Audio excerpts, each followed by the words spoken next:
একটি ক্লাসে এসএসসি হিসাব বিজ্ঞান অধ্যায় 10 আর্থিক বিবরণীতে আসা সকল বোর্ডের সিকিউ, এমসিকিউ এন্ড এসকিউ আমরা সলভ করব। তাহলে আজকে ক্লাসটা আসলে কিভাবে সাজানো যে একটা ক্লাস করলেই আমাদের সকল বোর্ডের CQ, MCQ and SQ solve হয়ে যাবে। ক্লাসটা আসলে এভাবে সাজানো যে প্রথমে আমরা এই চ্যাপ্টারের বেসিক আলোচনাটা করব, দেন এই চ্যাপ্টারের মেইন আইটেম যেহেতু সমন্বয়, যত ধরনের সমন্বয় বোর্ড পরীক্ষায় এসেছে এবং তোমাদের বোর্ড পরীক্ষা আসতে পারে সেই সবগুলো সমন্বয় নিয়ে আমরা আলোচনা করব এবং এই চ্যাপ্টার থেকে আসা ইম্পর্টেন্ট শর্ট কোয়েশ্চেন থেকে যে পার্টগুলো আছে সেই পার্টগুলো আমরা আলোচনা করব, যাতে করে একটা ক্লাস করলে তোমার এই চ্যাপ্টার থেকে আসা যে কোনো বোর্ডের যে কোনো প্রশ্ন তুমি সলভ করতে পারো। এই চ্যাপ্টার থেকে কিন্তু তোমার 20 মার্কের প্রশ্ন মাস্ট আসবে এবং মাস্ট অ্যান্সার করতেই হবে। তাহলে বুঝতেই পারতেছো ক্লাসটা কতটা ইম্পর্টেন্ট এবং ক্লাসটা মনোযোগ দিয়ে দেখা তার থেকেও বেশি ইম্পর্টেন্ট। তাহলে খাতা, কলম, পেন্সিল, রাবার, শার্পনার এবং তোমার নিজেকে নিয়ে একটা ঠান্ডা মাথায় ঠান্ডা জায়গায় বসে পড়ো এবং পুরা ক্লাসটা খুবই সুন্দর মতো দেখা শুরু করো। তাহলে আমরা দেরি না করে আমরা ক্লাসটা শুরু করে ফেলি। তাহলে প্রথমেই আর্থিক বিবরণী জিনিসটা কি, এই জিনিসটা নিয়ে আসলে আলোচনা করা হয়েছে এবং আর্থিক বিবরণীর মেইন উদ্দেশ্য বা অবজেক্টিভ কি সেইটা নিয়ে বেসিক্যালি এখানে কি করা হয়েছে আলোচনা করা হয়েছে। আমরা যদি একটু দেখি প্রত্যেকটা ব্যবসায়িক নির্দিষ্ট সময় আনতে মানে বোঝায় সময়ের শেষে আর্থিক ফলাফল ও অবস্থা জানার জন্য আর্থিক বিবরণী প্রস্তুত করে। আর্থিক ফলাফল বলতে কি বোঝায়? আর্থিক ফলাফল বলতে বোঝায় লাভ বা ক্ষতির যে অবস্থা সেটাকে বলা হয় আর্থিক ফলাফল। আর আর্থিক অবস্থা বলতে কি বোঝায়? আর্থিক অবস্থা বলতে বোঝায় একটা ব্যবসা প্রতিষ্ঠানের সম্পদ দায় মালিকানা সত্ত্বের যে অবস্থা সেটাকে বলা হয় আর্থিক অবস্থা। এই আর্থিক ফলাফল দ্যাট মিনস আয় থেকে ব্যয় বাদ দিলে যেটা জানতে পারি আমরা, সেটা আমরা জানতে পারি বিশদ আয় বিবরণী থেকে। আর আর্থিক ফলাফল দ্যাট মিনস হচ্ছে মানে আর্থিক অবস্থা দ্যাট মিনস সম্পদ দায় মালিকানা সত্ত্বের অবস্থা আমরা জানতে পারি আর্থিক অবস্থার বিবরণী থেকে। ঠিক আছে, এবং এটা একটা বেসিক্যালি নির্দিষ্ট সময় মানে একটা হিসাবকাল শেষেই সাধারণত এই জিনিসগুলো নির্ণয় করা হয়। আর্থিক বিবরণী তাহলে মেইন লক্ষ্য বা অবজেক্টিভ কি? মেইন লক্ষ্য বা অবজেক্টিভ হচ্ছে এখানে দেখতেই পাচ্ছ নির্দিষ্ট হিসাবকাল শেষে আর্থিক ফলাফল নির্ণয় করা আর মোট সম্পদ দায় মালিকানা সত্ত্বের অবস্থা নিরূপণ করা। কিন্তু এর থেকেও একটা বড় অবজেক্টিভ আছে আর্থিক বিবরণী, সেটা হচ্ছে তথ্য সরবরাহ করা। তার কারণ দিন শেষে আমরা যে আর্থিক ফলাফল বলি বা আর্থিক অবস্থা বলি, এই পুরা জিনিসটাই হচ্ছে একটা তথ্য, যেটা হিসাব বিজ্ঞানের সবচেয়ে প্রধান তথ্য, যেটা একজন মানে অভ্যন্তরীণ এবং বহিষ্ঠ ব্যবহারকারীকে মানে সিদ্ধান্ত নিতে সহায়তা করে যে আচ্ছা এই ব্যবসা প্রতিষ্ঠানটা ভালো করতেছে নাকি ভালো করতেছে না, এইটার উপর বেস করে তারা বিভিন্ন ধরনের সিদ্ধান্ত গ্রহণ করে যে ব্যবসাটাকে কোন দিকে নিয়ে যাওয়া হবে। সো আর্থিক বিবরণীর প্রধান উদ্দেশ্যই হচ্ছে কি তথ্য সরবরাহ করা। আর এই তথ্যগুলা কি? এই তথ্যগুলাই হচ্ছে এই যে বিশদ আয় বিবরণী, যেখান থেকে আমরা জানতে পারি আর্থিক ফলাফলটা। এই তথ্যগুলোই হচ্ছে আর্থিক অবস্থার বিবরণী তথ্য, যেখান থেকে আমরা জানতে পারি আমাদের সম্পদ দায় মালিকানা সত্ত্বের অবস্থা। সো এই যে এতগুলো তথ্যকে নিয়ে আমরা আলোচনা করতেছি, IAS 1 বা হিসাবমান 1 অনুযায়ী আর্থিক বিবরণীর টোটাল অংশকে বলা হয়েছে কয়টা? 5টা। সেই 5টা অংশ কি কি? প্রথমেই সবার আগে চলে আসতেছে বিশদ আয় বিবরণী, যেটাকে ইংলিশে বলা হয় স্টেটমেন্ট অফ কম্প্রিহেনসিভ ইনকাম। ঠিক আছে, এই বিশদ আয় বিবরণীকে সংক্ষেপে আয় বিবরণী নামেও ডাকা হয়, যেটাকে ইংলিশে বলা হয় ইনকাম স্টেটমেন্ট। এখান থেকে আমরা কি জানতে পারি? একটা নির্দিষ্ট সময়ান্তে অর্থাৎ হিসাবকালের শেষে একটা ব্যবসার আর্থিক ফলাফল দ্যাট মিনস আয় থেকে ব্যয় বাদলে যেটা জানা যায় সেটা আমরা এখান থেকে জানতে পারি। আলটিমেট ফলাফল যেটা আমরা এই বিশদ আয় বিবরণী বা আয় বিবরণী থেকে জানতে পারি সেটা হচ্ছে নিট লাভ বা নিট ক্ষতি। এবং এইটা একটা ব্যবসার মালিককে বলে যে একজন ব্যবসার মালিক বেসিক্যালি নিট লাভ বা নিট প্রফিট বেসিক্যালি মালিকের অধিকার। সো এটাও ডিফাইন করে দেয় যে যতটুকু টাকা নিট মুনাফা হবে মালিক এর থেকে বেশি ব্যবসা থেকে দাবি করতে পারে না। ঠিক আছে, এটা একটা লিমিট করে দেয় মালিককে। মালিক যদি নিট মুনাফার বেশি ব্যবসা থেকে উত্তোলন করতে চায় that means say Malik basically তার মূলধনকে ভেঙে ফেলতেছে। ঠিক আছে, এরপরে আসতে হচ্ছে মালিকানা সত্ত্বের পরিবর্তন নির্ণয় করার জন্য মালিকানা সত্ত্ব বিবরণী, যেখানে বেসিক্যালি নির্ণয় করা হয় একটা ব্যবসার প্রতিষ্ঠানে মালিকানা সত্ত্বের অবস্থাটা কি, মানে মালিকের যে অধিকার একটা ব্যবসা প্রতিষ্ঠানের উপর সেইটার অবস্থা কি। সে মূলধন দিছে, সেই মূলধনের সাথে যে যদি নিট লাভ হয় সেটাকে কি করতে হবে? যোগ করতে হবে। বাট নিট ক্ষতি হলে কি করতে হবে? বিয়োগ করতে হবে। এখান থেকে তার উত্তোলনের পার্টটা কি করতে হবে? বাদ দিতে হবে। তাহলে জানতে পারা যাবে কি ওই ব্যবসা প্রতিষ্ঠানে এখন তার কারেন্টলি মালিকানা সত্ত্বের অবস্থাটা কোন জায়গায় আছে। এরপরে আমরা এখানে দেখতে পারি আর্থিক অবস্থার বিবরণী, যেটাকে ইংলিশে বলে স্টেটমেন্ট অফ ফাইন্যান্সিয়াল পজিশন, যেখান থেকে একটা ব্যবসা প্রতিষ্ঠানের আর্থিক অবস্থা মানে সম্পদ, দায় আর মালিকানা সত্ত্বের অবস্থা বেসিক্যালি কি করা যায়, জানা যায়। এরপরে নগদ প্রবাহ বিবরণী, যেখান থেকে আসলে একটা ব্যবসা প্রতিষ্ঠানের ক্যাশ টাকার অবস্থা এখন কি অবস্থায় আছে সেটা জানা যায়। আর সবশেষে আর্থিক অবস্থা বিবরণী ব্যবহৃত প্রয়োজনীয় নোট বা গুরুত্বপূর্ণ নীতিমালা। সো এইটা হচ্ছে যে নীতিমালার উপর বেস করে পুরো জিনিসটা সাজানো হয়, করা হয়, বিভিন্ন ধরনের নোট বা টিকা লেখা হয় আর্থিক বিবরণী করার সময়, সেই জিনিসটা বেসিক্যালি এখানে বলা হয়েছে। সো আমাদের 9-10 বইয়ে এই যে প্রথম 3টা বিবরণী আমরা দেখতে পাচ্ছি, এই 3টা বিবরণী আমাদের কি করতে হয়, প্রস্তুত করতে হয়। এবং এখানে তোমাকে একদম সোজা সাপটা একটা কথা তোমাকে আমি জানাই রাখি ভাইয়া, দেখো এই 3টা বিবরণী একটা সিঙ্গেল স্ট্রাকচার ফলো করে হয়, অর্থাৎ 3টা বিবরণীর জন্য 3টা আলাদা ছক আছে। তোমাদের প্রত্যেকের বইয়ে এই ছকগুলা দেয়া আছে। তুমি যদি বইটা তোমার বাসায় অবশ্যই আছে, সেই বইটা যদি তুমি পৃষ্ঠাটা উল্টাও তাহলে তুমি ছকগুলা দেখতে পারবা। দেখবা ছকের মধ্যে কিছু নির্দিষ্ট আইটেমের নামও লেখা আছে। তোমার প্রথম কাজ হচ্ছে আর্থিক বিবরণী থেকে তুমি যদি প্রশ্ন অ্যান্সার করতে চাও, তোমার প্রথম কাজ হচ্ছে ওই ছকগুলো মাস্টার করে ফেলা। কেমনে ভাইয়া? মানে প্রথমত ব্যাপারটা হচ্ছে অ্যাকাউন্টিংয়ে আমাদের এই পার্টটা মেমোরাইজেশনের সবচেয়ে প্রথম পার্ট। মানে আমাকে অ্যাকাউন্টিং পারতে হলে সম্পদকে চিনতেই হবে, ব্যয়কে চিনতেই হবে, আয়কে চিনতেই হবে, দায়কে চিনতেই হবে। সো এই যে বেসিক্যালি এই মেমোরাইজেশনটা যখন তুমি করবা, তখনই এই সম্পদের অনেকগুলো ক্লাসিফিকেশন আছে, চলতি সম্পদ, দীর্ঘমেয়াদী সম্পদ, স্থায়ী সম্পদ, ব্যয়ের অনেকগুলো ক্লাসিফিকেশন আছে, বিক্রিত পণ্যের ব্যয়, পরিচালন ব্যয়, অন্যান্য ব্যয়। সো তোমরা যেটা যখন শিখবা তখন এই সেগমেন্টেশনগুলো করে করেই শিখবা। তাহলে যখন তুমি আর্থিক বিবরণী করতে যাবা, তোমার কোথাও কোনো জায়গায় তুমি আটকাবা না। এবং আর্থিক বিবরণী পারতে হলে প্রথম শর্তই হচ্ছে এই যে 3টা ছক, বিশদ আয় বিবরণী, মালিকানা সত্ত্ব, আর একটা হচ্ছে আর্থিক অবস্থা, 3টা ছক কোন ছকে কোন আইটেমটা কোথায় বসে এইটা পারলে খাতায় 10 থেকে 20 বার লিখে আগে নিজে মেমোরাইজ করে নাও। তুমি যদি এটাই না জানো যে আমার কোনো একটা পার্টিকুলার ব্যয়, ফর এক্সাম্পল বেতন, ভাড়া, অবচয়, এটা কোথায় বসে, অন্যান্য ব্যয়ের মধ্যে বসে নাকি পরিচালন ব্যয়ের মধ্যে বসে, আমদানি শুল্ক কি বিক্রিত পণ্যের ব্যয়ে বসে নাকি পরিচালন ব্যয়ে বসে, তুমি যদি এইটা না জানো তুমি এই চ্যাপ্টারটা অ্যান্সার করতে পারবা না। তুমি যারা মানে এই চ্যাপ্টারটা অ্যান্সার করতে চাও, তোমাকে আমি এই পয়েন্টেই তোমার লাইফের এক্সপেকটেশনটা ক্লিয়ার করে দিচ্ছি। তোমাকে ফার্স্ট অফ অল ছকগুলো ভালো মতো পারতে হবে, লাগলে 20 বার খাতায় লিখবা, মেমোরাইজ করবা কোন আইটেমটা কোথায় বসবে, দেন তুমি এই চ্যাপ্টারের অঙ্ক করা স্টার্ট করবা। তুমি যদি মনে করো যে না ভাইয়া আমি এটা ছাড়াই পারবো, বিশ্বাস করো পারবা না। It's extremely difficult. তুমি যদি মানে নর্মালি চিন্তা করো যাচ্ছে না আমি অঙ্ক দেখে দেখে করতে করতে প্র্যাকটিস করতে করতে পারবো, এটা হবে না। তোমাকে আগে জানতে হবে কোনটা কোথায় বসে, দেন ওই ওয়াইজই তোমাকে কি করতে হবে, অঙ্কগুলো সলভ করতে হবে। এটার আদার্স কোনো শর্টকাট নেই, ঠিক আছে? সো বেসিক্যালি এই জিনিসটাই মানে ফার্স্টে এক্সপেকটেশনটা ক্লিয়ার করে দিলাম, যাতে করে আমাদের পরে যে কোনো জিনিসটা বুঝতে করতে পারতে কোনো ধরনের কোনো প্রবলেম না হয়ে থাকে, ঠিক আছে? তোমাদেরকে একটু আগে যেটা বললাম যে আর্থিক বিবরণীর প্রধান উদ্দেশ্য কি, তথ্য সরবরাহ করা। এখানে দুইটা ওয়ার্ড একটু ভালো মতো খেয়াল রাখো। আর্থিক বিবরণী আর আর্থিক অবস্থার বিবরণী দুইটা কিন্তু কমপ্লিটলি ডিফারেন্ট দুইটা ওয়ার্ড, এবং দুইটার মিনিংও কমপ্লিটলি ডিফারেন্ট।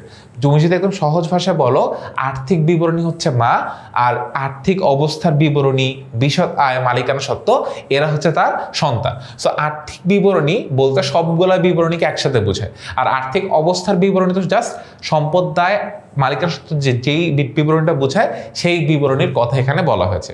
আর্থিক বিবরণীর প্রধান উদ্দেশ্য কি, তথ্য সরবরাহ করা। তাহলে ভাইয়া আর্থিক অবস্থার বিবরণীর প্রধান উদ্দেশ্য কি? ইজি অ্যান্ড সিম্পল, সম্পদ, দায়, মালিকানা সত্ত্বের অবস্থা জানানো। আরো স্পেসিফিক বললে সম্পদ আর দায়ের অবস্থা জানানো হচ্ছে আর্থিক অবস্থার বিবরণীর প্রধান উদ্দেশ্য, ঠিক আছে?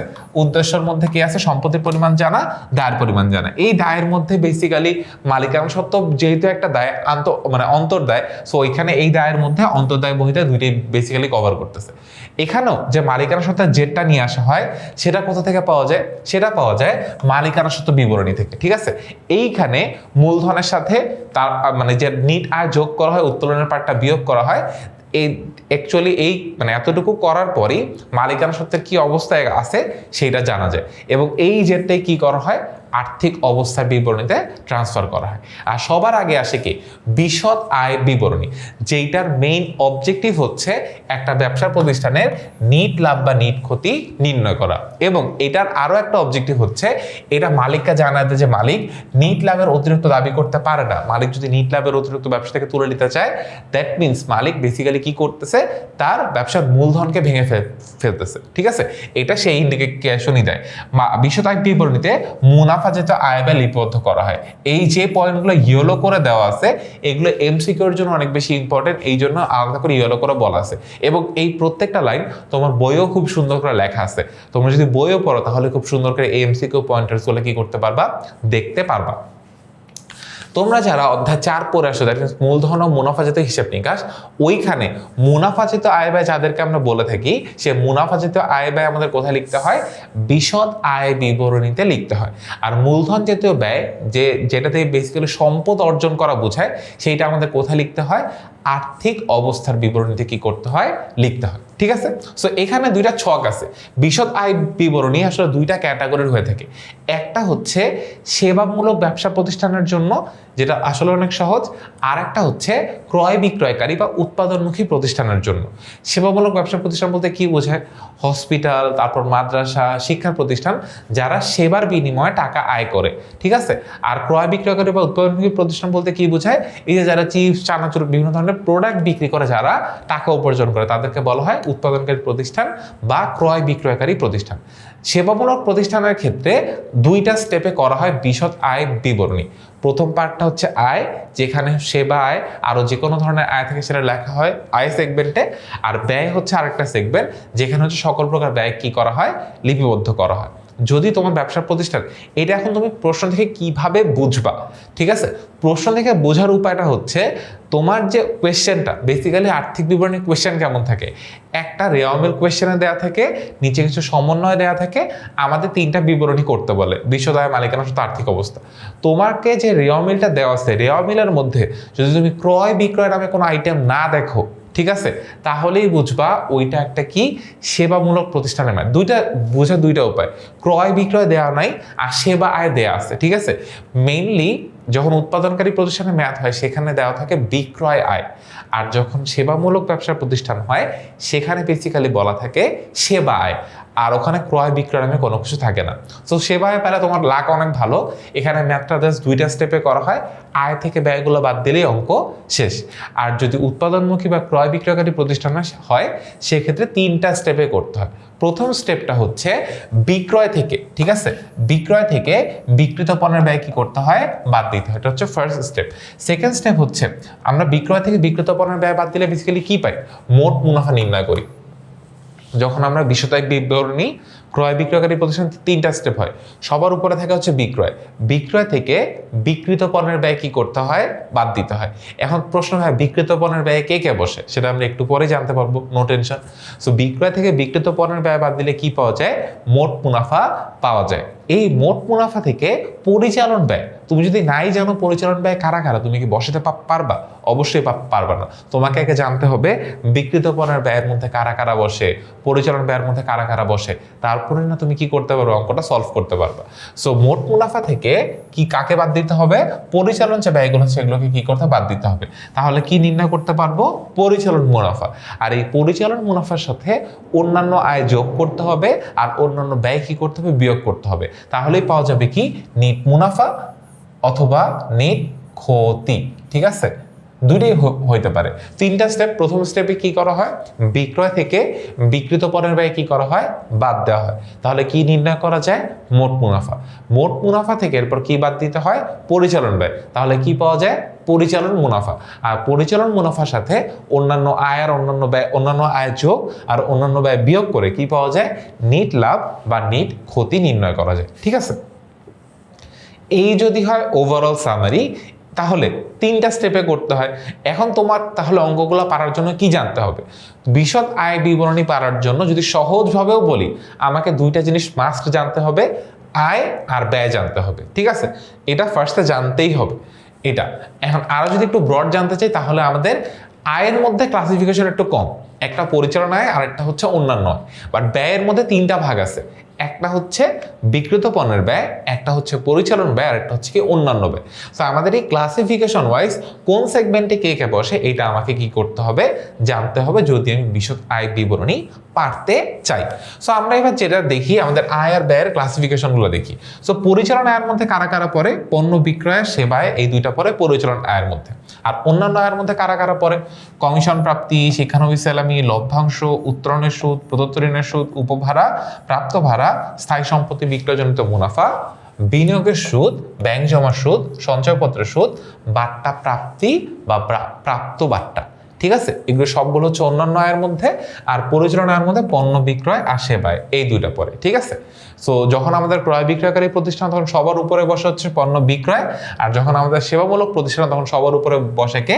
সেবায়। ঠিক আছে, আচ্ছা। এরপর যখন আমরা আসলে ব্যয়ের দিকে তাকাবো, ব্যয়ের দিকে তাকালে ব্যাপারটা অনেক একটু ডিফিকাল্ট মনে হয়, বা ডিফিকাল্ট হইলেও আমাদের শিখতেই হবে, কারণ আদার্স কোনো অপশন নেই। 20 মার্ক এই চ্যাপ্টারে। সো তোমাদের সুবিধার জন্য সবগুলো ব্যয়কে একটা সিঙ্গেল পেজে নিয়ে আসছি, যাতে করে তোমাদের দেখতে, বুঝতে, পারতে, শিখতে সুবিধা হয়।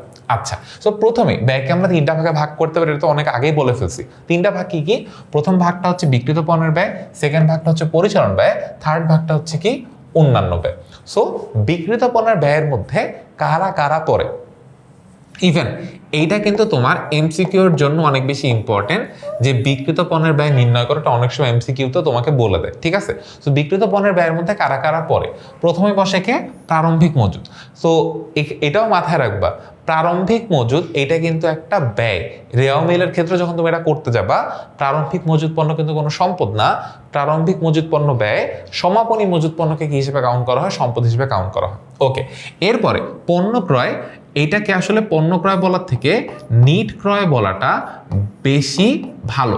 তার কারণ প্রারম্ভিক মজুদ পণ্যের পরে ক্রয়ের সাথে আমাদের বেসিক্যালি নিট ক্রয় বলতে কি বোঝায়? নিট ক্রয় বলতে বোঝায় যদি ধারে ক্রয় থাকে সেটাকে ক্রয়ের সাথে যোগ করতে হবে, আর ক্রয় ফেরত, ক্রয় বার্তা থাকলে এটাকে কি করতে হবে? ক্রয় থেকে বিয়োগ করতে হবে। ঠিক আছে, সো প্রারম্ভিক মজুদ পণ্য যোগ নিট ক্রয়, তারপরে ক্রয় পরিবহন, যেটার আরেকটা নাম কি? আন্তঃপরিবহন, তারপর যোগ করতে হবে আমদানি শুল্ক, জাহাজ ভাড়া, ডক চার্জ, মজুরি।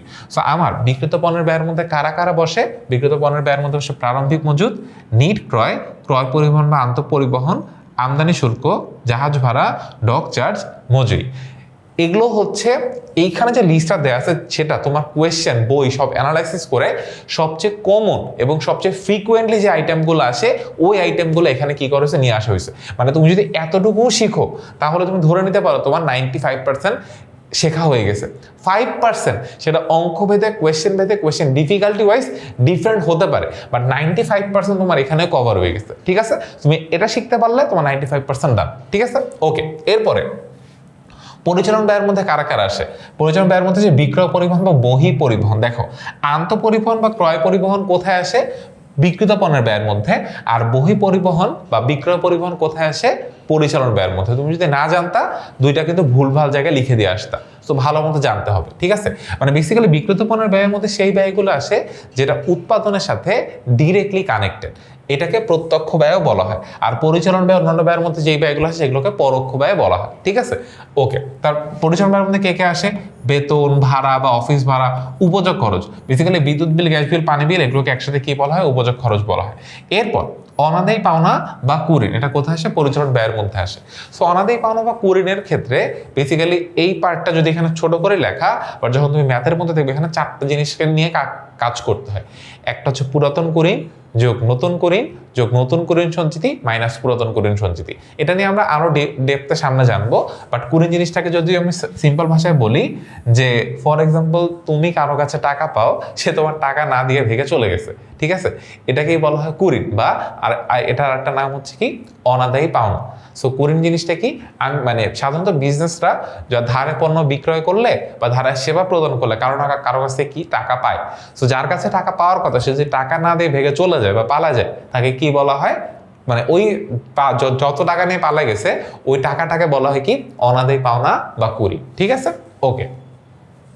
দেন বাট্টা প্রদান একটা পরিচালন ব্যয়, মেরামত একটা পরিচালন ব্যয়, ডাকত আর একটা পরিচালন ব্যয়, বিজ্ঞাপন, মনিহারি খরচ, সাপ্লাইজ খরচ, প্যাকিং খরচ, বীমা খরচ, বীমা সেলামি, বীমা খরচ একটা বীমা সেলামি, স্থায়ী সম্পদের অবচয় বা অবলোপন। ঠিক আছে, সো স্থায়ী সম্পদের যে ক্ষয় হয় সেটাকেই বলা হয় কি অবচয়। যদি দৃশ্যমান সম্পদের ক্ষয় হয় সেটাকে আমরা বলি অবচয়, আর অদৃশ্যমান সম্পদ সুনাম, প্যাটেন্ট, ট্রেডমার্ক এগুলোর যে ক্ষয় বা ক্ষতি সেটাকে আমরা কি বলি অবলোপন বলি।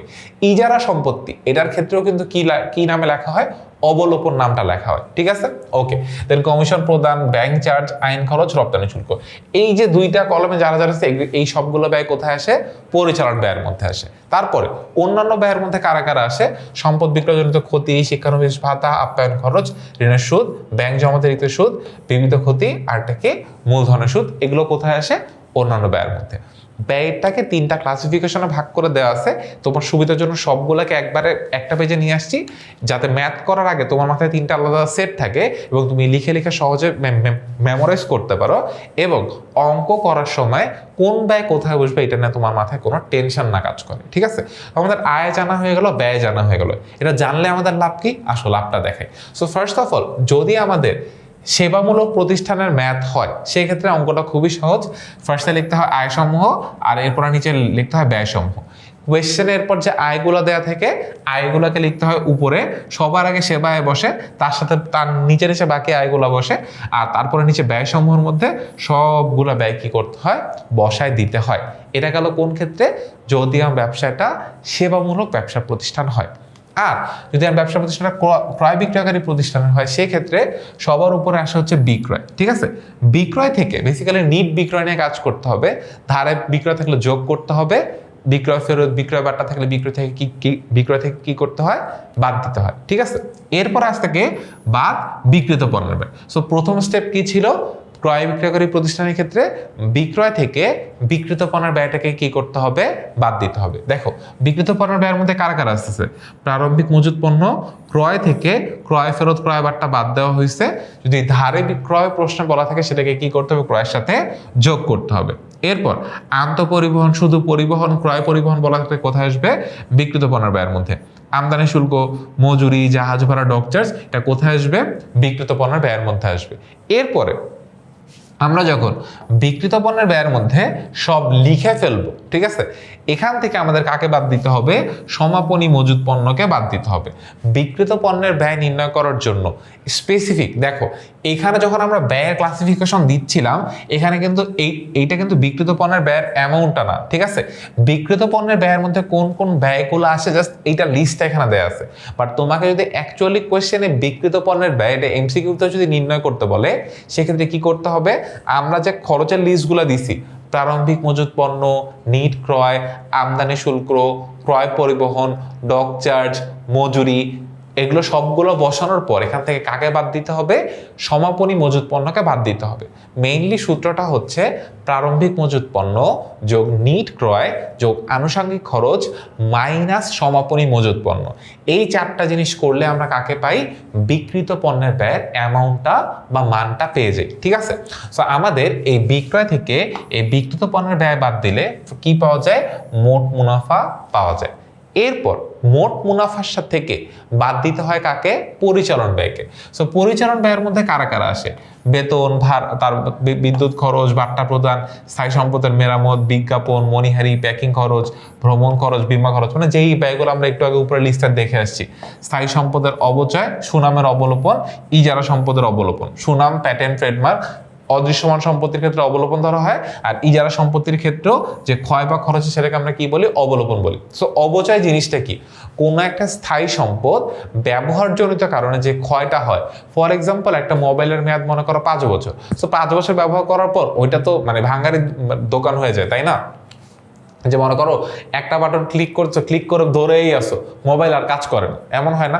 টাচটা কাজ করতেছে না, ভলিউম আপডেটের বাটনটা কাজ করতেছে না, মানে ব্যবহার করতে করতে ওটার ভিতরে একটা ক্ষয় হয়ে গেছে।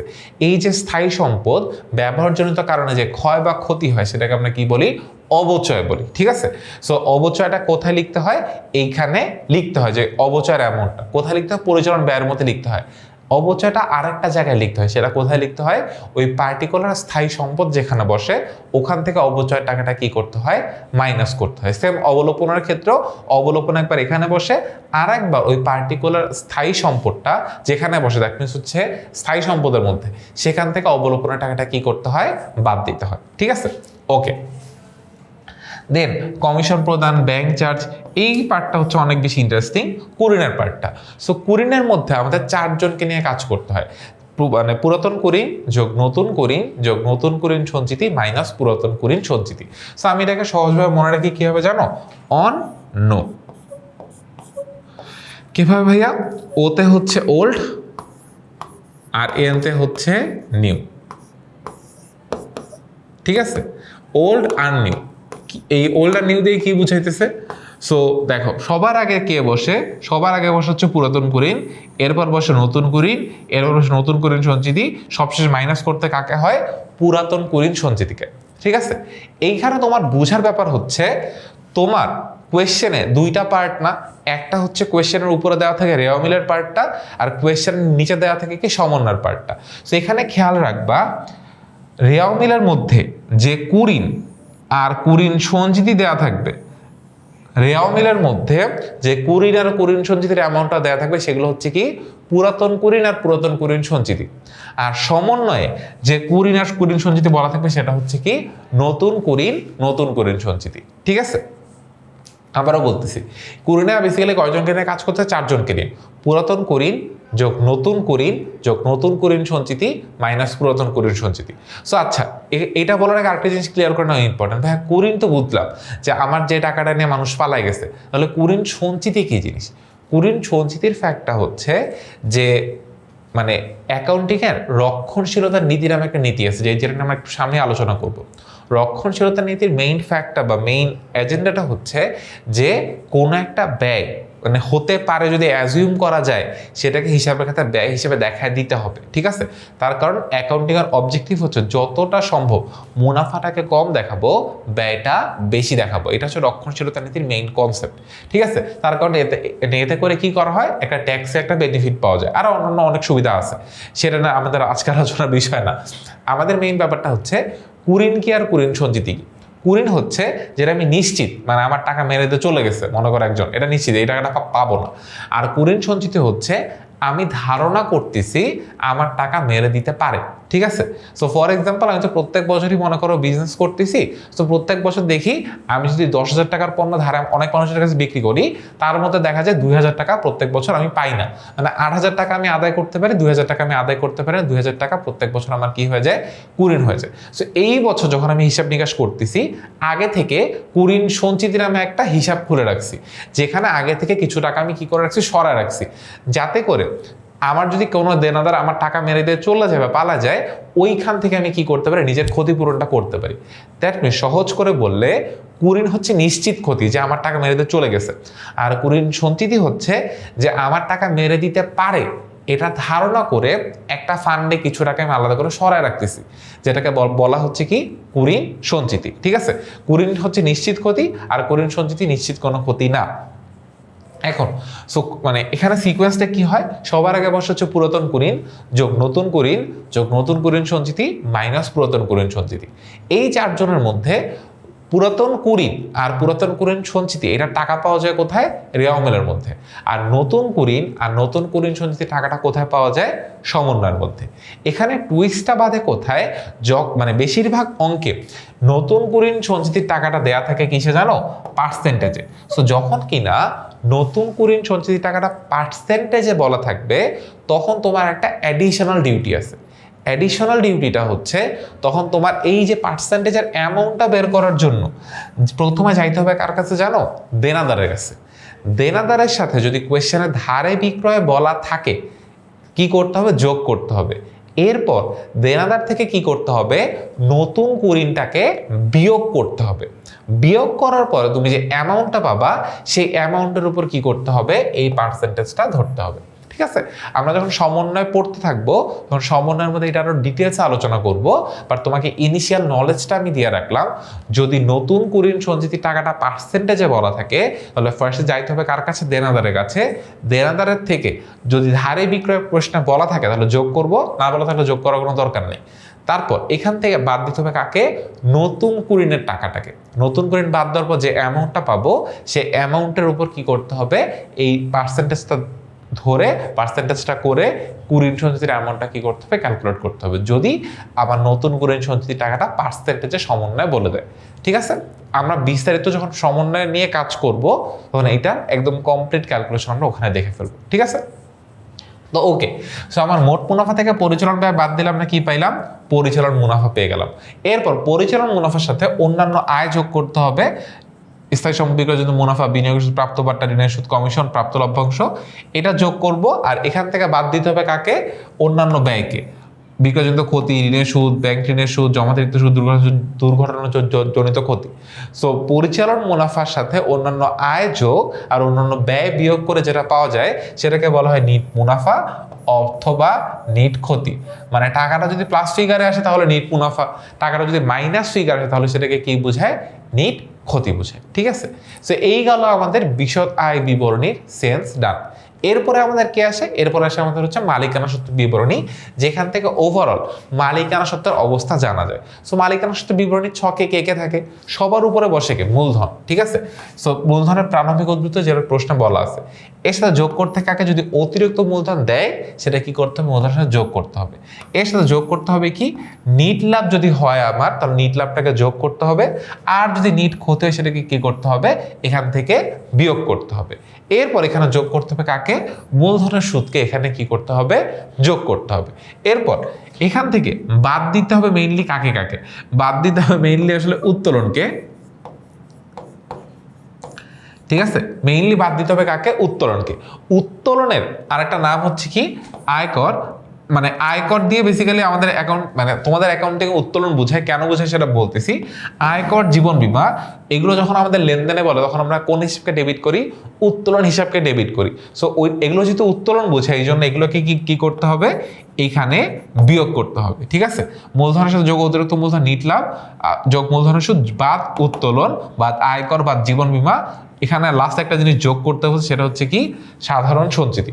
বলে দিচ্ছি, দেখো জিনিসটা হচ্ছে যে এক মালিকানা ব্যবসা, বেসিক্যালি তোমরা যে অ্যাকাউন্টিংটা করো সেটা বেসিক্যালি এক মালিকানা ব্যবসা প্রতিষ্ঠানের জন্য। এক মালিকানা ব্যবসা প্রতিষ্ঠানে যে আয়ের টাকাটা সেটা বেসিক্যালি মালিকের আয় হিসেবে কনসিডার করা হয় এবং মালিককে এই টাকার উপর কি দিতে হয়? আয়কর দিতে হয়। সো মালিকের ব্যক্তিগত আয়কর এখানে আসলে সেন্সটা এভাবে বোঝায়, মালিক তার ব্যক্তিগত আয়কর ব্যবসার টাকা থেকে কি করতেছে? পরিশোধ করতেছে। এই জন্য আয়করের জন্য উত্তোলনকে কি করা হয়? ডেবিট করা হয়। ঠিক আছে, আর এই জন্য আয়করকে এখানে উত্তোলনের মধ্যে কি করা হয়? হিসাবভুক্ত বা লিপিবদ্ধ করা হয়। তোমরা যখন অ্যাকাউন্টিং সেকেন্ড পেপার করবা, মানে হচ্ছে যখন এইচএসসিতে উঠবা, অ্যাকাউন্টিং ফার্স্ট পেপারে এক মালিকানার উপরই, অ্যাকাউন্টিং সেকেন্ড পেপার যখন করবা তখনই যে পাবা যে আয়করটাকে বিশদ বিবরণীতে মাইনাস করা হচ্ছে। তার কারণ তখন আমরা অঙ্ক করব অংশীদারি কারবারের যৌথ, মানে অংশীদারি কারবার না মেইনলি, তখন আমরা অঙ্ক করব যৌথ মূলধনী কারবারের। তখন সেই ক্ষেত্রে আয়করটা মালিকের ব্যক্তিগত আয়কর হিসেবে কাউন্ট করা হবে না, ব্যবসার আয়কর ব্যবসার হিসেবেই কাউন্ট করা হবে। সেটা অনেক দূরের আলোচনা। আপাততর জন্য তোমাদের যেটা লাগবে এবং জানতে হবে, যেটা করতে হবে সেটা হচ্ছে আয়কর দিলে বুঝবে এটা উত্তোলন বোঝায়। ঠিক আছে, জীবন বীমা দিলে কি বোঝায়? উত্তোলন বোঝায়। মালিকের জীবনের বীমার টাকা ব্যবসার টাকা থেকে দিছে, কি বুঝে? উত্তোলন বুঝে। এখানে কি করতে হবে? মালিকানা সত্ত্ব বিবরণীতে মাইনাস করতে হবে।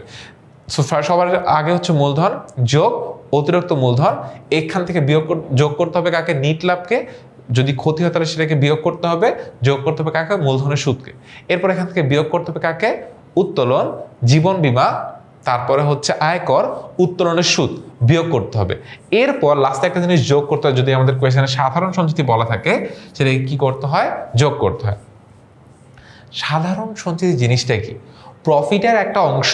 বেসিক্যালি সাধারণ সঞ্চিতি হচ্ছে প্রফিটের একটা অংশ, যেটা মালিক, মানে সাধারণত মনে করো অনেক টাকা প্রফিট হয়েছে, প্রফিটের টাকাটা মালিকদের মধ্যে কি করে দেওয়া উচিত? বিতরণ করে দেওয়া উচিত। বাট প্রফিটের টাকাটা যদি মালিককে বিতরণ না করে রেখে দেওয়া হয় ভবিষ্যতে ব্যবসার উন্নতির কাজে বা ব্যবসা এক্সপ্যান্ডের কাজে ইউজ করা হবে জন্য, ওই টাকাটাকে বলা হয় কি? সাধারণ সঞ্চিতি। এই টাকাটা কি করতে হবে? মালিকানা সূত্র বিবরণীতে যোগ করতে হবে। ঠিক আছে, ওকে। এরপর আমরা আসি আমাদের আর্থিক অবস্থার বিবরণের মধ্যে, যেখান থেকে আমরা আমাদের সম্পদ, দায় আর কার অবস্থা, মানে সম্পদ আর দায়ের অবস্থায় মেনলি জানতে পারি। এখন এখানে কয়েকটা জিনিস আছে যে আর্থিক অবস্থার বিবরণীতে সম্পদকে 4টা ভাগে ভাগ করে দেখানো হয়। ঠিক আছে, 4টা ভাগ কি কি? স্থায়ী সম্পদ, চলতি সম্পদ, দীর্ঘমেয়াদী বিনিয়োগ, আর একটা হচ্ছে কি অলিক সম্পদ। ঠিক আছে, দীর্ঘমেয়াদী বিনিয়োগের মধ্যে জাস্ট বিনিয়োগের অ্যামাউন্টটাই লিখতে হয়। ঠিক আছে, আর অলিক সম্পদের মধ্যে প্রাথমিক খরচ, বিলম্বিত বিজ্ঞাপন কি করতে হয়, এদের দুজনকে লিখতে হয়। ঠিক আছে, তোমরা যদি বইও ঘাটাও তোমাদের বই দুজনের নাম পাবা। এই দুজনের নাম এগুলো কোথায় বসে? অলিক সম্পদের মধ্যে বসে। কে কে? প্রাথমিক খরচ আর একটা হচ্ছে বিলম্বিত বিজ্ঞাপন। অলিক সম্পদ বোঝায় যেগুলো সম্পদ না হয়েও সম্পদের মতো আচরণ করে, বাট সেগুলো কি না, কোনো সম্পদ না। ঠিক আছে, সম্পদের 4টা ভাগ গেল। তারপরে দায়কেও কয়টা ভাগে ভাগ করে দেখানো? 2টা ভাগে ভাগ করে দেখানো হয়। একটা হচ্ছে দীর্ঘমেয়াদী দায় আর একটা চলতি বা স্বল্প মেয়াদী দায়। ঠিক আছে, সম্পদকে কয়টা ভাগে ভাগ করে দেখানো? 4 ভাগে। চলতি সম্পদ, স্থায়ী সম্পদ, দীর্ঘমেয়াদী বিনিয়োগ, আরেকটাকে অলিক সম্পদ। আর দায়কে কয় ভাগে ভাগ করে দেখানো? 2 ভাগে। দীর্ঘমেয়াদী দায়, আরেকটা কি দায়? চলতি দায়। ঠিক আছে, এখন এখানে এই সম্পদ আর দায়টা লেখা 2টা পদ্ধতি আছে। সেই 2টা পদ্ধতির একটা পদ্ধতি হচ্ছে স্থায়ী অগ্রাধিকার পদ্ধতি, আরেকটা হচ্ছে তারল্যের অগ্রাধিকার পদ্ধতি। তো পদ্ধতি দুটোর ডিফারেন্স কি? স্থায়ী অগ্রাধিকার পদ্ধতি হচ্ছে সবার আগে স্থায়ী সম্পদকে লিখতে হবে, দেন দীর্ঘমেয়াদী বিনিয়োগকে লিখতে হবে, তারপরে চলতি সম্পদকে লিখতে হবে, তারপর অলিক সম্পদকে লিখতে হবে। সো বেসিক্যালি এখানে সিকোয়েন্স সাজানো হয় এইভাবে, যেই সম্পদটা দেরিতে নগদে কনভার্ট করা যায়। ঠিক আছে, মানে স্থায়ী অগ্রাধিকার পদ্ধতিতে স্থায়ী সম্পদগুলা বা স্থায়ী দায়গুলো আগে থাকবে, চলতি দায়গুলো কি থাকবে? পরে থাকবে। ঠিক আছে, সো এই জন্য সিকোয়েন্সটা সাজানো হয় এইভাবে: স্থায়ী সম্পদ, তার নিচে দীর্ঘমেয়াদী বিনিয়োগ, তার নিচে চলতি সম্পদ, তার নিচে অলিক সম্পদ। ঠিক আছে, এটা কোন ক্ষেত্রে? যদি স্থায়ী অগ্রাধিকার পদ্ধতি বলা হয়। দায়ের ক্ষেত্রে যদি স্থায়ী অগ্রাধিকার পদ্ধতি বলা হয়, সবার উপরে দীর্ঘমেয়াদী দায়, তারপরে চলতি দায়। এটা গেল স্থায়ী অগ্রাধিকার পদ্ধতি। তারপরে তারল্যের অগ্রাধিকার পদ্ধতিটা হচ্ছে যেগুলো সবার আগে ক্যাশ টাকা কনভার্ট করা যায়। সো জাস্ট উল্টা হয়। তো তারল্যের অগ্রাধিকার পদ্ধতি সবার উপরে থেকে চলতি সম্পদ, তারপরে দীর্ঘমেয়াদী বিনিয়োগ, তারপরে স্থায়ী সম্পদ, তারপরে অলিক সম্পদ। এটা কোন ক্ষেত্রে? তারল্যের অগ্রাধিকার ভিত্তিতে। আর দায়ের ক্ষেত্রে সবার আগে চলতি দায়, তারপরে দীর্ঘমেয়াদী দায়। ঠিক আছে, সো এই 2টা পদ্ধতি, মানে তারল্যের অগ্রাধিকারে যেগুলো ক্যাশটাকে আগে কনভার্ট করা যায় সেগুলোকে আগে প্রাধান্য দেওয়া হয়। আর যখন আমাদের স্থায়ী অগ্রাধিকার পদ্ধতি হয় সেক্ষেত্রে স্থায়ী সম্পদ, স্থায়ী দায়কে এগুলোকে উপরে রাখা হয় বা আগে রাখা হয়। ঠিক আছে, তুমি যে কোনো একটা সিকোয়েন্স ফলো করেই করতে পারবা, বাট মেক শিওর সম্পদের জন্য যেটা করতেছো দায়ের জন্য সেম সিকোয়েন্সই ফলো করতেছো। ফর এক্সাম্পল, সম্পদ যদি তুমি এই সিকোয়েন্সে লেখো, চলতি সম্পদ, দীর্ঘমেয়াদী বিনিয়োগ, স্থায়ী সম্পদ, অলিক সম্পদ, দায়টাকে তোমাকে এভাবে লিখতে হবে: চলতি দায়, দীর্ঘমেয়াদী দায়। আবার যদি তুমি স্থায়ী অগ্রাধিকার মানে পদ্ধতি ফলো করো, মানে সবার উপরে রাখো স্থায়ী সম্পদ, দীর্ঘমেয়াদী বিনিয়োগ, দেন চলতি সম্পদ, অলিক সম্পদ, তাহলে দায়ের ক্ষেত্রে সেমটা ফলো করতে হবে: স্থায়ী দায় বা দীর্ঘমেয়াদী দায়, আর তার নিচে থাকবে কে? চলতি দায়। ঠিক আছে, তো এই গেল আমাদের মানে ডিফারেন্সগুলো। তো এখানে সম্পদ 2টা ভাগ বেসিক্যালি বলা আছে, একটা স্থায়ী সম্পদ আর চলতি সম্পদ।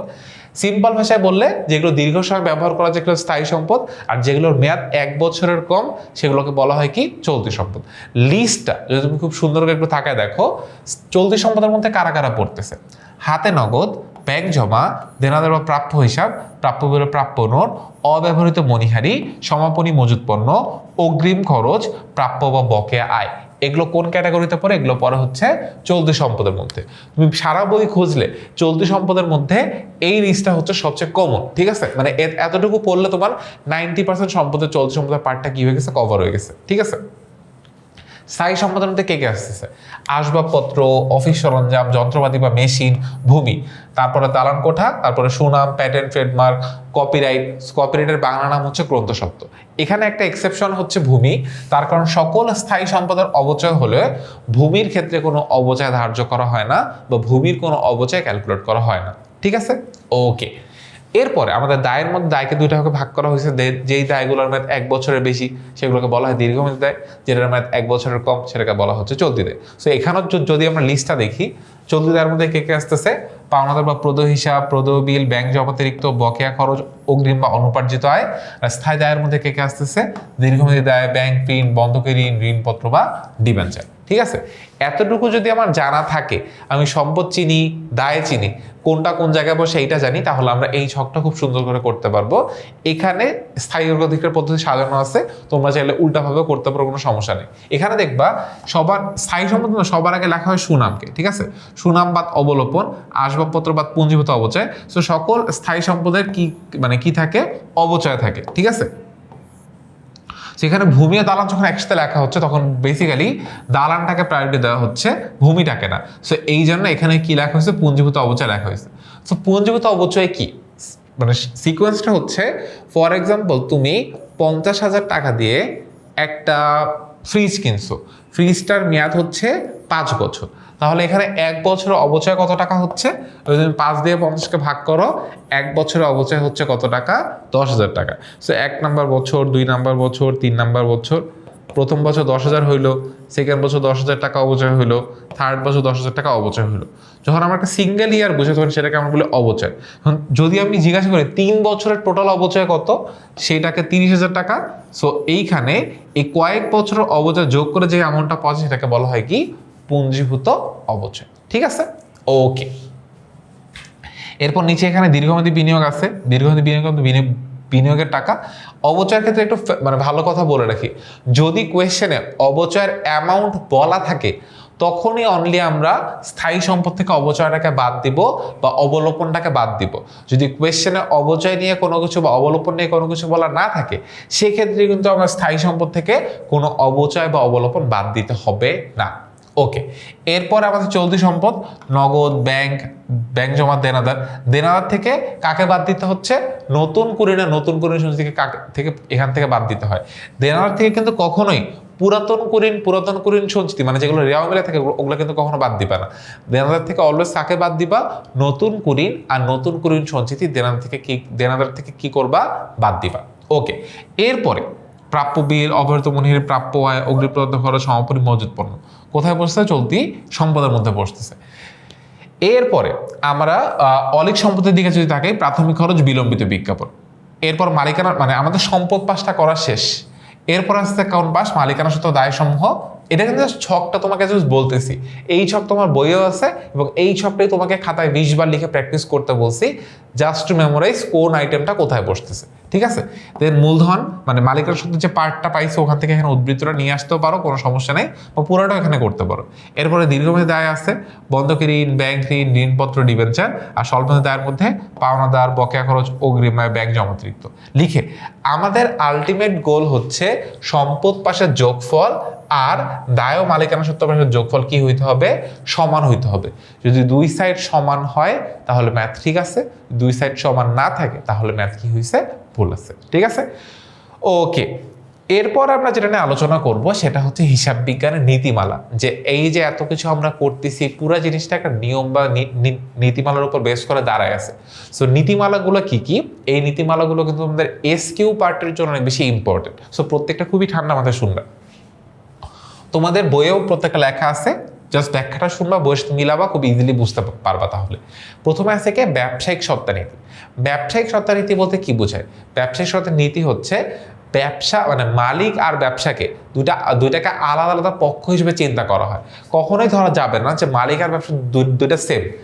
ব্যবসায়ী সত্ত্বানীতির মেইন কনসেপ্ট হচ্ছে মালিক আর ব্যবসা দুইটা আলাদা আলাদা পক্ষ। মালিক ব্যবসাকে যা দিবে সেটা মূলধন, যেটা হচ্ছে একটা অন্তর্দায়, আর মালিক ব্যবসা থেকে কিছু তুলে নেয় সেটাকে কি বলা হয়, উত্তোলন বলা হয়। কখনোই দুইজনকে সেম হিসেবে কনসিডার করা যাবে না যে মালিকই ব্যবসা মালিকেরই ব্যবসা, না। মালিক আর ব্যবসা দুইটা আলাদা আলাদা সত্তা, এই জন্য মালিক যা দিবে সেটাকে মূলধন হিসেবে ধরতে হবে, মালিক যা তুলে নিবে সেটাকে উত্তোলন হিসেবে কি করতে হবে, কনসিডার করতে হবে। গেল। এরপরে চলমান প্রতিষ্ঠান ধারণা।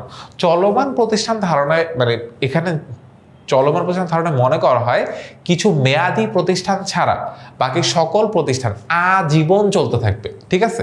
এটা হচ্ছে এই কনসেপ্টের মেইন থিমটা।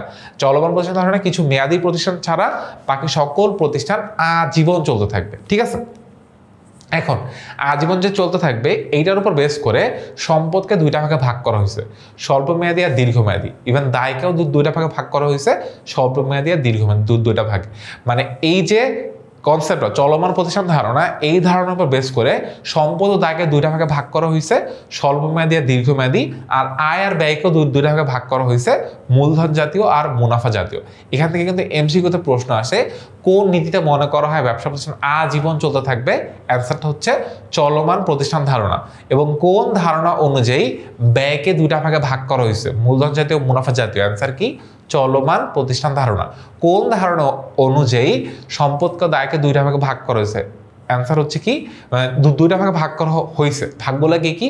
স্বল্পমেয়াদী, দীর্ঘমেয়াদী। এটা কোন ধারণা অনুযায়ী? অ্যান্সার কি হবে? চলমান প্রতিষ্ঠান ধারণা। ওকে, এরপরে হিসাবকাল ধারণা। এখন ব্যবসা প্রতিষ্ঠান তো আজীবন চলবে, বাট আমি তো ব্যবসার হিসাব জানার জন্য আজীবন অপেক্ষা করতে পারবো না। এই জন্য ব্যবসার টোটাল লাইফ টাইমকে ছোট ছোট ভাগে ভাগ করা হয়। সেই ভাগগুলোকে বলা হয় কি? হিসাবকাল বা সময়কাল। ঠিক আছে, সো এই হিসাবকাল বা সময়কাল ধরনের মেইন কনসেপ্ট হচ্ছে ব্যবসার টোটাল লাইফ টাইমটাকে, মানে চলমান প্রতিষ্ঠানে যে আজীবন ধরা হয়েছে, এই আজীবন সময়কালকে ছোট ছোট হিসাবকালে বা সময়কালে কি করে দেওয়া? ভাগ করে দেওয়া। এবং এই হিসাবকাল সময়কালে ভাগ করে নিট মুনাফা বা নিট ক্ষতি নির্ণয় করা। এই যে আমাদের বিশদ আয় বিবরণী আর মালিকানা সত্ত্ব বিবরণী, এই দুইটা বিবরণী প্রস্তুত করা হয় কোন ধারণা অনুযায়ী? এই হিসাবকাল ধারণা অনুযায়ী। কারণ ওগুলো একটা নির্দিষ্ট হিসাবকালের জন্য করা হয়। আর আর্থিক অবস্থার বিবরণী করা হয় চলমান প্রতিষ্ঠান ধারণা অনুযায়ী। এই জন্য তুমি বিশদ আয় বিবরণী আর মালিকানা সত্ত্ব বিবরণী করার সময় উপরে দেখবা লেখা আছে 2020 সালের 31 ডিসেম্বর তারিখে সমাপ্ত বছরের জন্য। বা আর্থিক অবস্থার বিবরণী উপরে দেখবা এরকম লেখা দেখবা না, লেখা দেখবে কি 2020 সালের 31 ডিসেম্বর তারিখের, জাস্ট এতটুকু বলা থাকে, কোনো সমাপ্ত বছর উল্লেখ করা থাকে না। ঠিক আছে, তাহলে হিসাবকাল ধরনের মেইন কনসেপ্টটা কি? ব্যবসার টোটাল লাইফ টাইমটাকে ছোট ছোট হিসাবকাল বা সময়কালে ভাগ করা হয় এবং বিশদ আয় বিবরণী, মালিকানা সত্ত্ব বিবরণী এই হিসাবকাল ধারণা অনুযায়ী কি করা হয়? প্রস্তুত করা হয়। ঠিক আছে, এরপরে আসতেছে বকেয়া ধারণা। একটা ব্যবসার প্রতিষ্ঠানের সকল লেনদেন নগদে হয় না, অবশ্যই কিছু অনেক লেনদেন বাকিতে হয়। সো বকেয়া ধারণার মেইন কনসেপ্টটা হচ্ছে এই বাকি এই পার্টটা কি করা? সমন্বয় করা। সো বেসিক্যালি অগ্রিম বকেয়ার পার্টটা সমন্বয় করা হয় এই বকেয়া ধারণার মধ্যে। যে কোনো বকেয়াকে, বকেয়া আয় হোক আর বকেয়া ব্যয় হোক, সেটাকে কি করতে হবে? যোগ করতে হবে। আর অগ্রিম আয় আর অগ্রিম ব্যয়কে কি করতে হবে? বাদ দিয়ে হিসাবের কাছে দেখাইতে হবে, যাতে করে আমার এই বছর পার্টিকুলার খরচ কতটুকু, আয় কতটুকু, দায় কতটুকু, সম্পদ কতটুকু আমরা ইজিলি এখান থেকে কি করতে পারি? ফাইন্ড আউট করতে পারি। ঠিক আছে, এরপরে রক্ষণশীলতার নীতি, খুবই খুবই খুবই ইম্পর্টেন্ট একটা নীতি। এখান থেকে তোমার প্রশ্ন আসার পসিবিলিটি অনেক বেশি হাই। রক্ষণশীলতা নীতির মেইন কনসেপ্টটা হচ্ছে, এখানে রক্ষণশীলতা নীতি অলওয়েজ চায় প্রফিট কম দেখাইতে। ঠিক আছে, সো মানে একটা বিজনেস মানে রক্ষণশীলতা নীতিতে মনে করা হয় ব্যবসাকে যতটা সম্ভব সে প্রোটেক্ট করে রাখবে। সো এইটা করার জন্য যে কোনো ধরনের মানে ব্যয়কে সেটা অ্যাজিউম করলেও কি করতে হয়? হিসাবের খাতায় লিখতে হয়। ঠিক আছে, রক্ষণশীলতা নীতির মেইন কনসেপ্টটা হচ্ছে একটা ব্যয় আমরা ধারণা করছি একটা ব্যয় হতে পারে, সেটাকে হিসাবের খাতায় দেখাইতে হবে। বাট একটা আয় যতক্ষণ পর্যন্ত শিওর না এটা একটা আয়, সেটাকে আমি কি করতে পারবো না? হিসাবের খাতায় দেখাইতে পারবো না। ঠিক আছে, রক্ষণশীলতা নীতি ওয়াইজ ব্যয় বেশি দেখানো হয়, আয়টাকে কম দেখানো হয়। এবং এইটা ওয়াইজই তোমরা দেখবা সমাপনী মজুত পণ্যের একটা সমন্বয় আছে, যে দুইটা মূল্য দেয়া আছে, একটা মূল্য কম, একটা মূল্য বেশি। এখান থেকে আমরা হলে কোন মূল্যটাকে নেই? যে মূল্যটা কম আমরা হলে সেই মূল্যটাকে আমাদের হিসাবের খাতায় লিখি। এই যে সমাপনী মজুত পণ্যের দুইটা মূল্যের মধ্যে কম মূল্যটাকে সিলেক্ট করা হয়, এটা কোন নীতি ওয়াইজ করা হয়? রক্ষণশীলতার নীতি ওয়াইজই করা হয়। তার কারণ সমাপনী মজুত পণ্যের মূল্য যদি কম হয়, দ্যাট মিনস কি বিক্রিত পণ্যের ব্যয়টা বেশি হবে। আর বিক্রিত পণ্যের ব্যয়টা বেশি হলে কি আলটিমেটলি মোট মুনাফা কম হবে। আর মোট মুনাফা কম হলে কি নিট মুনাফা কম হবে। এই জন্য রক্ষণশীলতার নীতি আমাদেরকে বলে মজুত পণ্য যদি দুইটা মূল্য দেয়া থাকে তাদের মধ্যে, বা তিনটা মূল্য দেওয়া থাকে তাদের মধ্যে যে মূল্যটা সবচেয়ে কম, ওই মূল্যটাকে কি করতে হবে? সিলেক্ট করতে হবে। তারপরে দেনাদারকে নিট আদায়যোগ্য মূল্য দেখানো, মানে এই যে কুঋণ সঞ্চিতি, এইটাও ধার্য করা হয় কোন নীতি অনুযায়ী? মানে এইটাও রক্ষণশীলতা নীতি অনুযায়ী কি করা হয়? এটা অ্যাজিউম করা হয় বা পিক আপ করা হয়, ধরা হয়। ঠিক আছে, এবং এটা ধরে দেনাদারকে নিট আদায়যোগ্য মূল্যে আর্থিক বিবরণী কি আর্থিক অবস্থার বিবরণী কি করা হয়? দেখানো হয়। ঠিক আছে, তারপরে আসতেছে আমাদেরকে ক্রয় মূল্য নীতি। সো এটাও অনেক ইম্পর্টেন্ট নীতি। ক্রয় মূল্যনীতির মেইন কনসেপ্ট হচ্ছে স্থায়ী সম্পদকে হিসাবের খাতায় তার অর্জন মানে প্রকৃত অর্জন মূল্য বা ক্রয় মূল্যে হিসাবের খাতায় কি করতে হবে, দেখাইতে হবে। তার মানে কি, ফর এক্সাম্পল আমরা একটা আসবাবপত্র কিনছি, আসবাবপত্র কিনতে লাগছে 20,000 টাকা, দেন ওইটাকে বহন করার জন্য লাগছে 2,000 টাকা, দেন ওইটার জন্য কুলি খরচ দেওয়া লাগছে মনে করো 1,000 টাকা। তাহলে টোটাল আসবাবপত্রের অর্জন মূল্য কত আমার? 20,000 যোগ 2,000 যোগ 1,000, 23,000 টাকা। সো আসবাবপত্র মূল্য হিসেবে কত টাকা হিসাবের খাতায় লিখতে হবে? 23,000 টাকাই হিসাবের খাতায় কি করতে হবে, লিখতে হবে।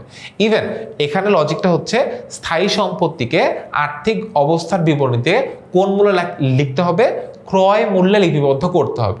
এবং মানে জিনিসটা যদি এরকমও হয়, ফর এক্সাম্পল তুমি আজকে থেকে 20 বছর আগে একটা জমি কিনছো, জমিটার দাম ছিল তখন অনেক কম দাম 20,000 টাকা, আজকে সে জমির দাম 20 লাখ টাকা, বাট তোমার হিসাবের খাতায় এই জমিটার দাম কত টাকা লিখতে হবে? 20,000 টাকাই লিখতে হবে। তার কারণ মানে ক্রয় মূল্যনীতির মেইন কনসেপ্টটা হচ্ছে আর্থিক অবস্থার বিবরণীতে স্থায়ী সম্পত্তিকে তার পার্টিকুলার ক্রয় মূল্যেই লিখতে হবে, অন্য কোনো মূল্যে লেখা যাবে না। ঠিক আছে, এটা হচ্ছে ক্রয় মূল্যনীতির মেইন কনসেপ্ট। ঠিক আছে, আর এই যে মানে ক্রয় মূল্য লিখতে হবে, অর্জন মূল্য লিখতে হবে, এটা বলতে বোঝায় ওই স্থায়ী সম্পদ অর্জন করতে টোটাল যত টাকা ব্যয় হয়েছে। ফর এক্সাম্পল তুমি জমি কিনছো 2,000 টাকা দিয়ে, জমি কিনছো 30,000 টাকা দিয়ে, ওই জমির রেজিস্ট্রেশন করতে লাগছে 2,000 টাকা, সো টোটাল জমির অর্জন মূল্য হবে কত? 32,000 টাকা। এবং আর্থিক অবস্থার বিবরণ তুমি কত টাকা দেখাবা? এই 32,000 টাকায় কি করবা? দেখাবা। ঠিক আছে, ওকে। এরপর সামঞ্জস্যতা নীতির মেইন কনসেপ্ট হচ্ছে প্রত্যেক বছর একটা সিমিলারিটি মেইনটেইন করে হিসাব রাখতে হবে। মানে আমরা এই বছর যে পদ্ধতিটা মেইনটেইন করছি, নেক্সট ইয়ারও মনে করো এই বছর তুমি হিসাব করছো কোন ভিত্তিতে? হিসাব প্রিপেয়ার করছো তারলের অগ্রাধিকার ভিত্তিতে, মানে আগে চলতি সম্পদ, দেন দীর্ঘমেয়াদী বিনিয়োগ, দেন দীর্ঘমেয়াদী সম্পদ, দেন হচ্ছে অলিক সম্পদ। দায়ের ক্ষেত্রে সেম, আগে চলতি দায় দেন দীর্ঘমেয়াদী। তোমাকে পরের বছরের সেমটাই ফলো করতে হবে। তুমি এক বছর তারলের ভিত্তিতে করবা, আরেক বছর স্থায়িত্বের ভিত্তিতে করবে, এটা করা যাবে না। প্রত্যেক বছর সিমিলার জিনিসই কি করতে হবে? মেইনটেইন করতে হবে। তাহলে কি করা হয়? এক বছরের সাথে আরেক বছরের তুলনা করতে ইজিয়ার হয়। ওকে, লাস্টে বস্তুনিষ্ঠতার ধারণা, খুবই সহজ জিনিস বা খুবই ইম্পর্টেন্ট জিনিস। মনে করো ক্যালকুলেটর, ঠিক আছে? ক্যালকুলেটরের মেয়াদ কত বছর? তুমি যদি ক্যালকুলেটর নিয়ে না খেলো, যে ক্যালকুলেটর নিয়ে এরকম আম পারতেছো, জাম পারতেছো, এরকম যদি না করো, একটা ক্যালকুলেটর অনায়াসে 3-4 বছর চলে যাবে, স্বাভাবিক। ওকে, এখন ক্যালকুলেটরের মেয়াদ 1 বছরের বেশি, স্টাপলারের মেয়াদ 1 বছরের বেশি, পাঁচ মেশিনের মেয়াদ 1 বছরের বেশি। বেসিক্যালি এগুলোকে বলা হয় সাপ্লাইস। ঠিক আছে, এগুলোর মেয়াদ 1 বছরের বেশি, কিন্তু এগুলোর দাম কি আসলে এতটাও বেশি? মানে এই ক্যালকুলেটরের দাম মনে করো 1,000 টাকা, তারপর একটা পাঁচ মেশিনের দাম মনে করো কত টাকা? 200 টাকা, তারপর একটা স্টাপলারের দাম মনে করো কত টাকা? 300 টাকা। সো এগুলো যদিও মেয়াদ 1 বছরের বেশি, বাট যেহেতু দাম কম, এই জন্য আমরা স্টাপলার, পাঁচ মেশিন, এগুলোকে ক্যালকুলেটর, এগুলোকে স্থায়ী সম্পদের মধ্যে দেখাইতে পারবো না। এগুলোকে কি হিসেবে দেখাইতে হবে? সাপ্লাইস খরচ হিসেবে হিসাবের খাতায় পরিচালন ব্যয় দেখাইতে হবে। এটাই বেসিক্যালি বস্তুনিষ্ঠতা ধারণা। মানে বেসিক্যালি এইটা বোঝায় যে কোনো একটা জিনিসের মেয়াদ 1 বছরের বেশি হইলেই সেটা সম্পদ হবে না। আমাদেরকে মানে কনসিডার করতে হবে ওইটার জন্য কত টাকা অ্যাকচুয়ালি ব্যয় হচ্ছে, এবং ওইটার উপর ভিত্তি করে হিসাব রক্ষককে সিদ্ধান্ত নিতে হবে সেটাকে ব্যয়ে দেখাবে নাকি সম্পদের মধ্যে দেখাবে। ঠিক আছে, এই হচ্ছে ওভারঅল আমাদের নীতিমালার কনসেপ্ট। এখন আমরা জানবো আর্থিক বিবরণীর সমন্বয় পার্টটাকে নিয়ে। সমন্বয় আর্থিক বিবরণীর সবচেয়ে ইম্পর্টেন্ট কনসেপ্টগুলোর মধ্যে একটা, যেটা জানতে হলে, পারতে হলে প্র্যাকটিস করতে হবে অনেক, এবং এটা না পারলে আসলে অঙ্কটাই আমরা আসলে প্রপারলি সলভ করতে পারবো না। তো তোমাদের পরীক্ষায় যত ধরনের, যত টাইপের, যত ক্যাটাগরির প্রশ্নে সমন্বয় আসতে পারে, সেই সবগুলো সমন্বয় নিয়ে আমরা এখন বেসিক্যালি কি করব? আলোচনা করব। শুরুটা হচ্ছে সমাপনী মজুত পণ্যের সমন্বয়কে দিয়ে। তো সমাপনী মজুত পণ্যের সমন্বয় সবচেয়ে সহজ যেটা আসে সেটা হচ্ছে দুইটা মূল্য দেয়া থাকে, একটা হচ্ছে কম মূল্য, একটা হচ্ছে বেশি মূল্য। ঠিক আছে, সো যখন আমাদের সমাপনী মজুত পণ্যের এরকম দুইটা মূল্য দিয়ে দিবে, তখন আমরা এখান থেকে কোন মূল্যটাকে নিব? যে মূল্যটা কম আমরা অলওয়েজ সেই মূল্যটাকে নিয়ে ম্যাথ করব। এটা কোন নীতির আলোকে করা হয়? এটা করা হয় রক্ষণশীলতার নীতির আলোকে। রক্ষণশীলতার নীতির আলোকে সমাপনী মজুত পণ্যে যদি দুইটা মূল্য দেওয়া থাকে, এখান থেকে যে মূল্যটা কম আমরা অলওয়েজ সেই মূল্যটাকে নিয়ে ম্যাথটা সলভ করব। আচ্ছা, সমাপনী মজুত পণ্য কোন কোন জায়গায় জায়গায় বসে? একবার বসে হচ্ছে বিক্রিত পণ্যের ব্যয়ের মধ্যে, আর একবার সমাপনী মজুত পণ্য কোথায় বসে? চলতি সম্পদের মধ্যে বসে। সো এই যে কম মূল্যের ব্যাপারটা, এইটা আমরা একবার কোথায় বসাবো? বিক্রিত পণ্যের ব্যয়ের মধ্যে এইটা একবার বসাবো, এই টাকাটা মাইনাস করতে হয়, আর একবার চলতি সম্পদের মধ্যে সমাপনী মজুত পণ্যের টাকাটা আমরা কি করব? বসায় ফেলবো। তো দুইটা জায়গায় সমাপনী মজুত পণ্য আমরা বসায় ফেললাম। ওকে, এরপর আমরা একটু ডিফিকাল্টি লেভেল অ্যাড করি। ওকে, সো ডিফিকাল্টি লেভেল অ্যাড করার মধ্যে সমাপনী মজুত পণ্যের মূল্য কত টাকা বলছে? 30,000 টাকা, যার মধ্যে 3,000 টাকা মূল্যের মণিহারি অন্তর্ভুক্ত আছে। ভালো মতো খেয়াল করে দেখো, সমাপনী মজুত পণ্যের মূল্য কত টাকা? 30,000 টাকা, যার মধ্যে 3,000 টাকা মূল্যের মণিহারি অন্তর্ভুক্ত আছে। সমাপনী মজুত পণ্যের মধ্যে যদি মণিহারি অন্তর্ভুক্ত থাকে তাহলে বুঝে নিতে হবে এইটা সমাপনী মণিহারি বা অব্যবহৃত মণিহারি। ঠিক আছে, সমাপনী মজুত পণ্যের মধ্যে যদি মণিহারি অন্তর্ভুক্ত থাকে তাহলে ওই মণিহারিটা কি হবে? অব্যবহৃত মণিহারি বা সমাপনী মণিহারি। প্রথম কথা, এটা তো সমাপনী মজুত পণ্যের মধ্যে অন্তর্ভুক্ত থাকার কথাই না, প্রশ্নই আসে না। যেহেতু প্রশ্নে আসে না বা কথা না, তাহলে আমাদের সহজ কাজ, প্রথম কাজ হচ্ছে এই অব্যবহৃত মানে মণিহারিটাকে সমাপনী মজুত পণ্য থেকে কি করে দেওয়া? বিয়োগ করে দেওয়া। যেহেতু সমাপনী মজুত পণ্য দুই জায়গায় বসতেছে, একবার বিক্রিত পণ্যের ব্যয়, একবার কোথায়? চলতি সম্পদের মধ্যে। সো দুই জায়গায় সমাপনী মজুত পণ্যের যে টাকাটা থাকবে সেখান থেকে এই মণিহারি টাকাটা কি করতে হবে? বিয়োগ করতে হবে। তো 30,000 টাকা থেকে 3,000 টাকা বিয়োগ করলে থাকে কত? 27,000 টাকা। তাহলে সমাপনী মজুত পণ্যের 27,000 টাকা, এটা একবার বসবে কোথায়? এই বিক্রিত পণ্যের ব্যয়ের মধ্যে, আর একবার বসবে কোথায়? চলতি সম্পদের মধ্যে। আমরা ক্যালকুলেশন মানে মাইনাস করার পার্টটা একটা জায়গায় দেখাইলেই হবে, সেই জায়গাটা আমরা বিক্রিত পণ্যের ব্যয় দেখাবো। সমাপনী মজুত পণ্য 30,000 টাকা, এখান থেকে বাদ অব্যবহৃত মণিহারি কত টাকা? 3,000 টাকা। থাকতেছে কত হাজার টাকা? 27,000 টাকা। এটা কখন? যদি আমাকে বলে সমাপনী মজুত পণ্যের মধ্যে মণিহারি অন্তর্ভুক্ত আছে। সমাপনী মজুত পণ্যের মধ্যে মণিহারি অন্তর্ভুক্ত থাকা বলতেই বোঝায় এই মণিহারিটা সমাপনী মণিহারি বা অব্যবহৃত মণিহারি। তো সহজ কাজ, প্রথম কাজ হচ্ছে সমাপনী মজুত পণ্য থেকে বিয়োগ করতে হবে। করছি। আচ্ছা, সেকেন্ড কাজ কি? যদি আমাদের কোয়েশ্চেনে শুধু অব্যবহৃত মণিহারি এতটুকুও বলে দেয়, সেক্ষেত্রে আমাদের কাজ হচ্ছে অব্যবহৃত মণিহারিটাকে প্রথমে মণিহারি খরচ থেকে বিয়োগ করতে হবে। আর অব্যবহৃত মণিহারিটাকে আমরা শিখে আসছি চলতি সম্পদ। সো চলতি সম্পদের মধ্যে কি করতে হবে? ওই টাকাটা বসাইতে হবে। ওকে, যেহেতু আমার এখানে কানেক্টেড করা, সো আমাদের প্রথম কাজ কি ছিল? সমাপনী মজুত পণ্য থেকে বিয়োগ করে ফেললাম। সেকেন্ড কাজ কি হবে? এই পরিচালন ব্যয়ের মধ্যে মণিহারি খরচ থেকে অব্যবহৃত মণিহারিটাকে কি করতে হবে? বিয়োগ করতে হবে। আর এই অব্যবহৃত মণিহারিটা কোথায় বসবে? আমাদের চলতি সম্পদের মধ্যে বসবে। সো আমরা এই ইয়াটাকে দুইটা সেগমেন্টে ভাগ করে একটু শিখি, তাহলে মনে রাখতে, বুঝতে এবং করতে সুবিধা হবে। যদি আমাদের কোয়েশ্চেনে শুধু অব্যবহৃত মণিহারি বলে দেয়, আমরা এরকম একটা সমন্বয়ের মধ্যে যাই যাতে করে আমাদের বুঝতে একটু সুবিধা হয়। সো আমাদের কোয়েশ্চেনে দেখো কি, মানে আমাদের রেওয়া মিলের মধ্যে মণিহারি বলা আছে কত টাকা? 30,000 টাকা। ঠিক আছে, আর সমন্বয় আমাকে বলছে অব্যবহৃত, মানে খুবই কমন সমন্বয় কিন্তু একটা সমন্বয় আমাকে বলছে অব্যবহৃত মণিহারি 3,000 টাকা। যদি আমার কোয়েশ্চেনে শুধু এতটুকু বলা থাকে তাহলে আমার অঙ্কটা কিভাবে করতে হবে? প্রথম কথা, মণিহারি খরচ থেকে আমাদেরকে অব্যবহৃত পার্টটা কি করতে হবে? বিয়োগ করতে হবে। এটা মানে কি? মানে আমি সারা বছর মনে করি 20 পিস কলম কিনছিলাম, 15 পিস ব্যবহার করছি, 5 পিস ব্যবহার করিনি। এই 5 পিস তো আমার জন্য খরচ হয়নি এই বছরে, সো এইটাকে আমি খরচ হিসেবে এই বছরে দেখাবো না। সো প্রথমে মণিহারি খরচ থেকে পরিচালন ব্যয়ে মণিহারি খরচ বা শুধু মণিহারি থেকে এই যতটুকু অব্যবহৃত আছে সেটাকে কি করতে হবে? বিয়োগ করতে হবে। আর এই অব্যবহৃত অংশটাকে আবার কোথায় নিয়ে আসতে হবে? চলতি সম্পদের মধ্যে নিয়ে আসতে হবে। ডান? যদি আমাদের অব্যবহৃত মণিহারি বলা থাকে সেটা কয় জায়গায় আসবে? একবার পরিচালন ব্যয়ে মণিহারি থেকে বিয়োগ করতে হবে, আর একবার কি করতে হবে? চলতি সম্পদের মধ্যে এই মণিহারির টাকাটা কি করতে হবে? বসাইতে হবে। শেষ? আচ্ছা, এবার আমরা যে এক্সাম্পলে ছিলাম সমাপনী মজুত পণ্যের এক্সাম্পল, সমাপনী মজুত পণ্যের মধ্যে যদি আমার এই মণিহারি টাকাটা ইনক্লুডেড থাকে সেক্ষেত্রে আমার কি করতে হবে? সমাপনী মজুত পণ্যের মধ্যে যদি মণিহারি টাকাটা ইনক্লুডেড থাকে তাহলে বুঝতে হবে ওইটা সমাপনী মণিহারি বা অব্যবহৃত মণিহারি। তো কি করতে হবে? ফার্স্টে সমাপনী মজুত পণ্য থেকে দুই জায়গায় বাদ দিতে হবে। সেকেন্ড কাজ হচ্ছে অব্যবহৃত মণিহারি বলা থাকলে আমরা যে কাজটা নর্মালি করি, যে মণিহারি খরচ থেকে বিয়োগ করতে হয়, আর অব্যবহৃত মণিহারি টাকাটা কোথায় বসাতে হয়? চলতি সম্পদে বসাতে হয়। এই গেল হচ্ছে যদি সমাপনী মজুত পণ্যের মধ্যে মণিহারিটা ইনক্লুডেড অবস্থা থাকে।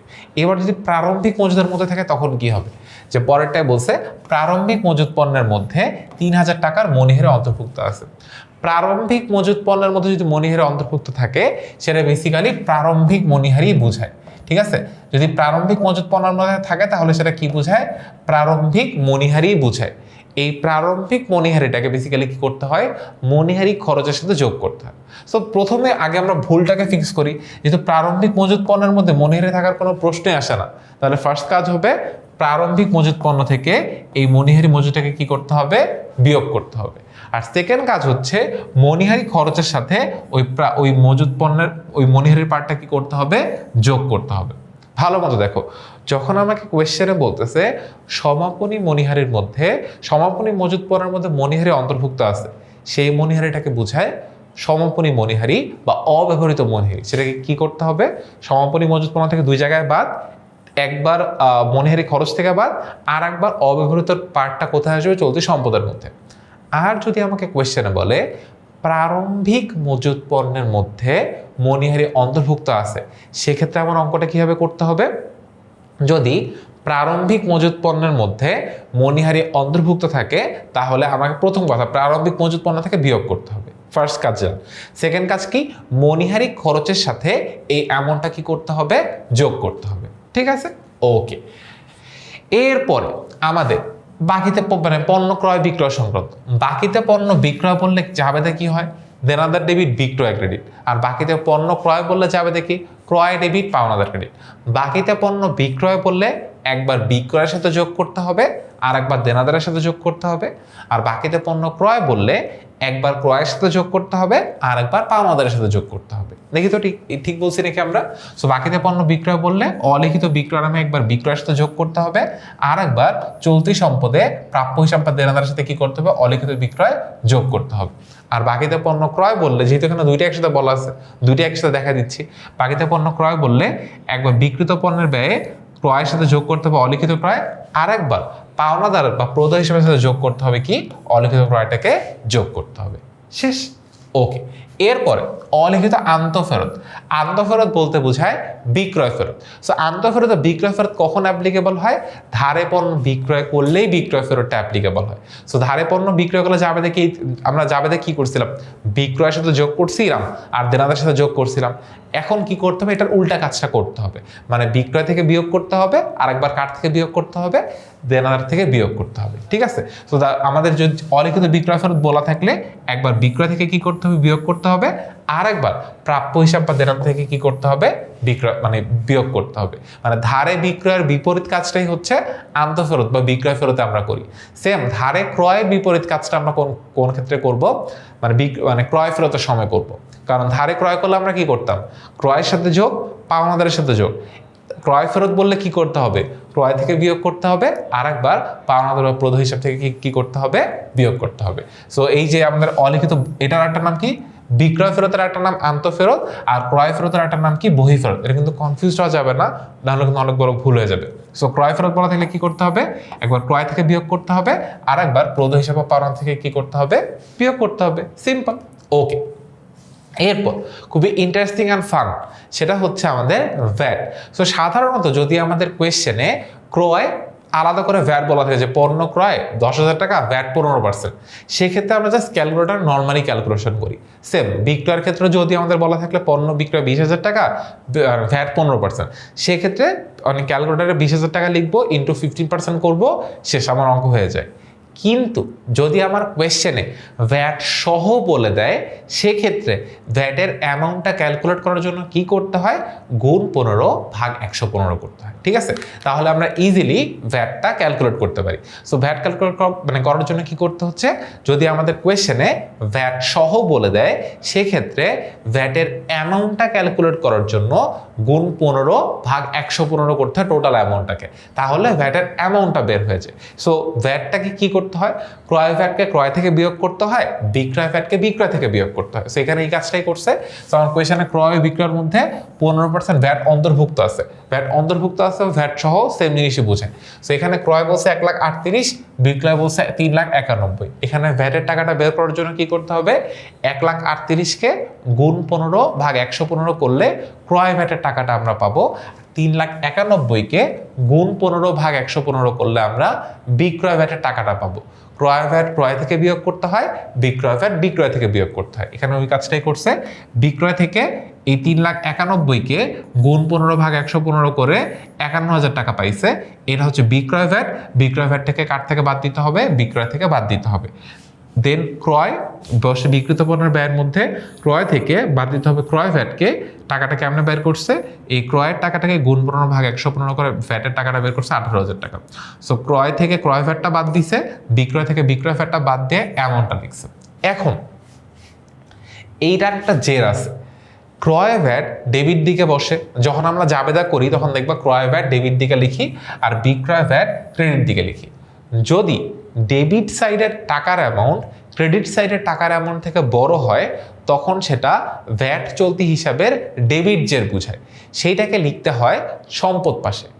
আর যদি কোনো কারণে ক্রেডিট জের ডেবিট জের থেকে বড় হয় তখন সেটা ভ্যাট চলতি হিসাবের ক্রেডিট জের বোঝায়, তখন সেটা কোন দিকে লিখতে হয়, চলতি দায় পাশে লিখতে হয়।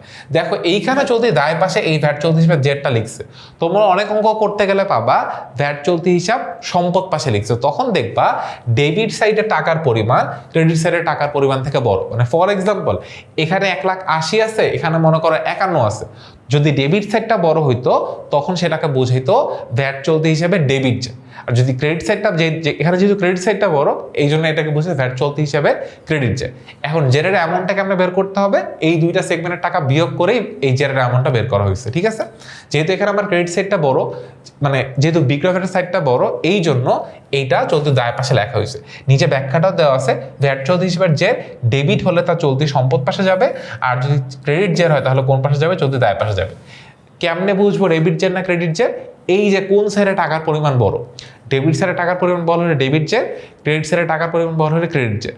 বা টাকার অ্যামাউন্টটা কিন্তু দুই সাইডের ডিফারেন্সের টাকার অ্যামাউন্টটা লিখতে হবে। ঠিক আছে, ওকে। এরপরটা আমরা অলরেডি বুঝে ফেলছি, এটা আর আমাদের আলাদা করে বুঝতে হচ্ছে না। এবার আমরা আসবো আমাদের খুবই ইন্টারেস্টিং পার্টের মধ্যে। ঠিক আছে, যে বকেয়া ব্যয়, অগ্রিম আয়, অগ্রিম মানে আমাদের চারটা জিনিস আছে, ব্যয় অগ্রিম, ব্যয় বকেয়া, আয় অগ্রিম, আয় বকেয়া। বেসিক সমন্বয়ের মেইন ফানটাই হচ্ছে এই জায়গায় আয় অগ্রিম, ব্যয় অগ্রিম, আয় বকেয়া, ব্যয় বকেয়া বুঝে ফেললে। ঠিক আছে, তো আমরা এই ফানের দুনিয়াতে এখন প্রবেশ করব। খুবই মনোযোগ দিয়ে এই পার্টটা দেখো, বিকজ এখান থেকে একটা না একটা তোমার পরীক্ষা আসবে এবং কপাল ভালো থাকলে দুইটা বা তিনটাও এই সেগমেন্টটা থেকে তোমার চলে আসবে। সো এইটা ঠান্ডা মাথায় বোঝা অনেক বেশি ইম্পর্টেন্ট। ঠিক আছে, ওকে। সো বকেয়া ব্যয়ের মধ্যে দেখো সাধারণত মানে বেতন বকেয়া, ভাড়া বকেয়া থাকে। সো অলওয়েজ মনে রাখবা বকেয়াটাকে ওই পার্টিকুলার খরচের সাথে বা আয়ের সাথে যোগ করতে হয়, তাহলে তোমার লাইফ অনেক বেশি সিম্পল হয়ে যাবে। সো বকেয়ার যে অ্যামাউন্টটা যদি তোমাকে কোয়েশ্চেন স্পেসিফিক উল্লেখ করে দেয়, অলওয়েজ মাথায় রাখবা বকেয়ার টাকাটা সেটা আয় হোক বা ব্যয় হোক ওই পার্টিকুলার আয়ের সাথে বা ব্যয়ের সাথে কী করতে হবে, যোগ করতে হবে। আর অগ্রিমের টাকাটা পার্টিকুলার আয় হোক ব্যয় হোক তার সাথে কী করতে হবে, বিয়োগ করতে হবে। তাহলে অর্ধেক কেস তোমার জন্য অনেক বেশি সিম্পল হয়ে যাবে। ঠিক আছে, এখন কেস তোমার জন্য আমি সিম্পল করে দিলাম, এবার ম্যাথটা সিম্পল করার পালা। ম্যাথ যদি এবার আমরা সিম্পল করতে যাই তাহলে আমাদের সামনে আসলে কি থাকতেছে। সাধারণ দেখো আমাকে অনেক সময় কোয়েশ্চেনে স্পেসিফিক বলে দিবে যে বকেয়া বেতন 3,000 টাকা। যদি কোয়েশ্চেনে স্পেসিফিক বলে দেয় তাহলে ওটা আমরা বেতনের সাথে যোগ করে দিব। বাট অনেক সময় কোয়েশ্চেনে স্পেসিফিক বলবে না, আমাদের অঙ্ক থেকে বুঝতে হবে। এখন এখানে টুইস্ট হচ্ছে আমাদের সমন্বয় নিচেও দেওয়া থাকতে পারে অথবা আমাদের সমন্বয় এরকম রেওয়া মিলের মধ্যে হিডেন অবস্থায় থাকতে পারে। যদি আমাদের সমন্বয়টা এরকম রেওয়া মিলের মধ্যে হিডেন অবস্থায় থাকে, মানে দেখবা খেয়াল করে দেখবা যে বেতন পাশে 10 মাস দেওয়া, তারপর বিজ্ঞাপন 5 বছর লেখা, বিনিয়োগে 10% দেওয়া, পাশে একটা তারিখ দেওয়া। সো এরকম রেওয়া মিলের মধ্যে মানে সমন্বয় নট অনলি নিচে থাকে, সমন্বয় রেওয়া মিলের মধ্যেও হিডেন অবস্থায় থাকে। সো এগুলো আমাদের দেখে দেখে ফিগার আউট করে সলভ করতে হবে। এবার এখানে বেতন ব্র্যাকেটে তো 10 মাস, মানে এখানে যে টাকার অ্যামাউন্টটা দেওয়া আছে এটা বেসিক্যালি 10 মাসের টাকার অ্যামাউন্ট। বাট আমরা কি জানি একটা বছরে কত মাস থাকে, 12 মাস থাকে। দ্যাট মিনস 10 মাসের টাকা দেওয়া হয়েছে, এখনো 2 মাসের টাকা কি আছে, বকে আছে। এখন টাকার অ্যামাউন্ট বের করার জন্য আমার কি করতে হবে, ফার্স্ট অফ অল এখানে যে টাকার অ্যামাউন্টটা দেওয়া আছে 80,000, এটাকে আমার কি করতে হবে, এটা যদি 10 মাসের টাকা, এটাকে আমার কি করতে হবে 10 দিয়ে ভাগ করতে হবে। তাহলে আমি কয় মাসের টাকা পাবো, 1 মাসের টাকা পাবো। আমার বকেয়া কয় মাস, 2 মাস। তাহলে কি করতে হবে, 8,000 এটাকে গুণ করতে হবে কত দিয়ে, 2 দিয়ে। তাহলে আমরা কত টাকা পাইলাম, 16,000 টাকা পাইলাম আমার জন্য কি বকেয়া বেতন। এই বকেয়া বেতন কোন জায়গায় বসবে, একবার বিশদ আয় বিবরণীতে পরিচালন ব্যয়ে বেতনের সাথে বকেয়া বেতন কি করতে হবে, যোগ করতে হবে। আর একবার আমরা শিখছিলাম না, ব্যয় বকেয়া একটা দায়, ব্যয় বকেয়া যেহেতু একটা দায়, এই 16,000 টাকা চলতি দায় পাশে বকেয়া বেতন নামে বসবে। ঠিক আছে, আমরা একটু সমন্বয় পাঠগুলো দেখে নিই। একবার কোথায় বসে, পরিচালন ব্যয়ে বেতনের সাথে বকেয়া বেতন যোগ হয়েছে কত হাজার টাকা, 16,000 টাকা। আর একবার চলতি দায়ে বকেয়া বেতন নামে কত টাকা বসতেছে, 16,000 টাকা বসতেছে। সো এইটা একটা ক্যাটাগরি গেল, আরো অনেকগুলা ক্যাটাগরিতে আসতে পারে। যেমন বেতন 3-এর 4 অংশ বলে দিছে। 3-এর 4 অংশ বলতে কি বুঝাইতেছে, মানে আমার টোটাল বেতন হচ্ছে 4 ভাগ, 4 ভাগের মধ্যে 3 ভাগের টাকা দেওয়া হয়েছে। আর 3 ভাগের টাকার এমন কত, 30,000 টাকা। কত ভাগ বাকি আছে, 1 ভাগ বাকি আছে। সে 1 ভাগের টাকার এমন কত, কেমনে বের করব, এই 30,000 যেহেতু আমার 3 ভাগের মান, সো আমি 30,000কে ভাগ করব কত দিয়ে, 3 দিয়ে। তাহলে আমি কয় ভাগের মান পাবো, 1 ভাগের মান পাবো। 1 ভাগের মান কত, 10,000 টাকা। আমার তো এই 1 ভাগে বকেয়া ছিল, তাই না? তাহলে আমার এখানে বকেয়া বেতন কত টাকা, বকেয়া বেতন কত টাকা পাইলাম, 10,000 টাকা। ঠিক আছে, সিম্পল বুঝো। আমার টোটাল বেতন 4 ভাগ, দ্যাট মিনস 1 ভাগের টাকা যদি 10,000 টাকা হয়, 4 ভাগের টাকা কত, 40,000। মানে টোটাল বেতন এখানে ছিল 40,000। এই 40,000-এর 4 ভাগের 3 ভাগ কি করছে, প্রদান করছে। এখনো 1 ভাগ প্রদান করেনি। এই 10,000 টাকা কি আছে, বকেয়া আছে। ঠিক আছে, এই এখান থেকে 10,000 টাকা কি আছে, বকেয়া আছে। এই বকেয়া পার্টটা আমরা বের করলাম। এখানে ক্যালকুলেশন একটু আটকায় যাইতে পারো, এরকম ফ্র্যাকশন দিলে মনে রাখবা এই উপরের যে পার্টটা বলা আছে ওইটার টাকাটা বেসিক্যালি এখানে বলা আছে। সো আমরা এখানে যে টোটাল টাকাটা বলা আছে ওটাকে যদি এই অ্যামাউন্টটাতে ভাগ করে দিই, মানে উপরের অংশটা দিয়ে, তাহলে আমরা এক ভাগের মান পাবো। আর টোটাল ভাগটা বের করলে কতটুকু বকেয়া আছে বের করতে পারবো। ফর এক্সাম্পল, আমাকে যদি এইখানে 30,000 টাকা বলছে না, এখানে যদি 3-এর 4 অংশ না বলে বলতো 2 ভাগের 5 ভাগ, তখন আমি কি করতাম, তখন আমি যেটা করতাম 30,000-কে ভাগ করতাম কত দিয়ে, 2 দিয়ে। 2 দিয়ে ভাগ করলে 1 ভাগের মান পেতাম। 1 ভাগের মান তখন কত হইতো 15,000 টাকা হইতো। আর যদি আমাকে এখানে 2 ভাগের 5 ভাগ বলা থাকতো, তখন বকেয়া কয় ভাগ থাকতো, 3 ভাগ।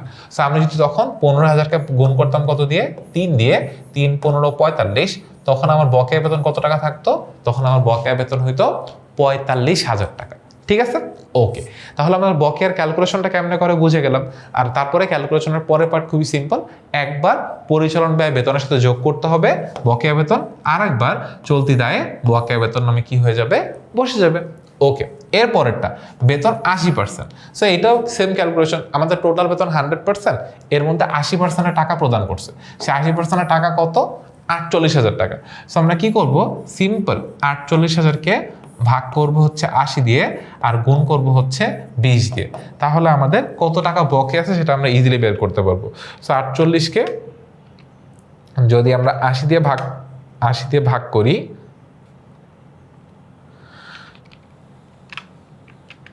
থাকে হচ্ছে 600 ইন্টু যদি 20 করি কত থাকে, 12,000 টাকা। তাহলে আমার এখানে বকেয়া বেতন কত হবে, 12,000 টাকা। যদি আমার এখানে 70% হতো, তাহলে আমরা কি করতাম, 48,000-কে 70 দিয়ে ভাগ করতাম, বকেয়ার পার্টটা গুণ করতাম কত দিয়ে, 30 দিয়ে গুণ করলে আমরা বকেয়ার পার্টটা পাইতাম। সো এই যে 12,000 টাকা বকেয়া বেতন, একবার কোথায় বসবে, পরিচালন ব্যয় বেতনের সাথে যোগ করতে হবে। আর একবার কোথায় বসবে, আর একবার আমার চলতি দায়ের মধ্যে বসবে। সো একবার পরিচালন ব্যয় বেতনের সাথে যোগ করতে হইলো, আর একবার আমার কোথায় বসতেছে, চলতি দায়ের মধ্যে 12,000 টাকা বসে গেছে। ওকে, এরপরে বেতন 30,000 টাকা। তারপরে নিচে, মানে এতক্ষণ কিন্তু আমার রেওয়ামের মধ্যে সমন্বয় বলা ছিল, এবার আমার সমন্বয়টা বলছে নিচে। মাসিক বেতন কত হাজার টাকা বলছে, মাসিক বেতন বলছে 3,000 টাকা। দেখো, বেতন 30,000 টাকা, মাসিক বেতন 3,000 টাকা। বছরে মাস কয়টা, 12টা না?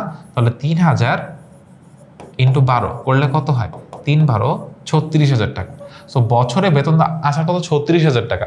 বেতন দিছে কয় হাজার টাকা, 30,000 টাকা। তাহলে বকেয়া কয় হাজার টাকা, তাহলে বকেয়া হচ্ছে 6,000 টাকা। ঠিক আছে, মাসিক বেতন 3,000 টাকা, তাহলে বছরে মাস কয়টা, 12টা। তাহলে 3-12 36,000 টাকা হয়। 36,000 টাকার মধ্যে দিছে কয় হাজার টাকা, 30,000 টাকা। তাহলে বাকি আছে কয় হাজার টাকা, 6,000 টাকা। 6,000 টাকা বকেয়া বেতন। এই বকেয়া বেতন টাকা কোথায় আসবে, একবার পরিচালন ব্যয় বেতনের সাথে যোগ করতে হবে, আর একবার চলতি দায়ের মধ্যে আসবে। ওকে, 6,000 টাকা, আর একবার চলতি তার মধ্যে 6,000 টাকা। এরপর আমাদের মানে এই বকেয়া ব্যয় রিলেটেড যত ধরনের কাহিনী হইতে পারে আমরা দেখে ফেলছি, ঠিক আছে। এবার আমরা কাকে নিয়ে দেখবো? এবার আমরা দেখবো হচ্ছে অগ্রিম ব্যয়কে নিয়ে। সো অগ্রিম ব্যয় বলা আছে ভাড়া কত হাজার টাকা, 30,000 টাকা, ঠিক আছে। মাসিক ভাড়া বলছে কত হাজার টাকা, 2,000 টাকা। এটা কিন্তু আমরা একটু আগেই করছি, বাট দেখো মাসে 2,000 টাকা ভাড়া যদি হয়, 2,000 × 12 করলে কত হয়, 12 দুগুণে 24,000 টাকা, ঠিক আছে। সো বছরে ভাড়া আসে 24,000 টাকা, বাট দিয়ে রাখছে কত হাজার টাকা, 30,000 টাকা। মানে রেওয়া মিলে যে অ্যামাউন্টটা বলা থাকে সে অ্যামাউন্টটা অলরেডি দিয়ে দিছে, ওই অ্যামাউন্টটা বলা থাকে। সো আমাদের বছরে ভাড়া আসে 24,000 টাকা, বাট অলরেডি দেওয়া আছে কয় হাজার টাকা, 30,000 টাকা। দ্যাট মিনস অগ্রিম কয় হাজার টাকা, অগ্রিম হচ্ছে 6,000 টাকা। 6,000 টাকা কি করতে হবে, আমরা শিখছিলাম কি, যে কোনো বকেয়া ওই পার্টিকুলার ব্যয়ের সাথে ব্যয়ের সাথে কি করতে হয়, যোগ করতে হয়। আর যে কোনো অগ্রিম ওই পার্টিকুলার ব্যয়ের সাথে ব্যয়ের সাথে কি করতে হয়, বিয়োগ করতে হয়। আর অগ্রিম ব্যয় এটা আমার জন্য একটা কি, মানে ব্যবসা প্রতিষ্ঠানের জন্য এটা একটা সম্পদ, এটা চলতি সম্পদের মধ্যে বসে। সো একবার অগ্রিমটা এই পার্টিকুলার ব্যয়ের সাথে কি করতে হচ্ছে, বিয়োগ করতে হচ্ছে।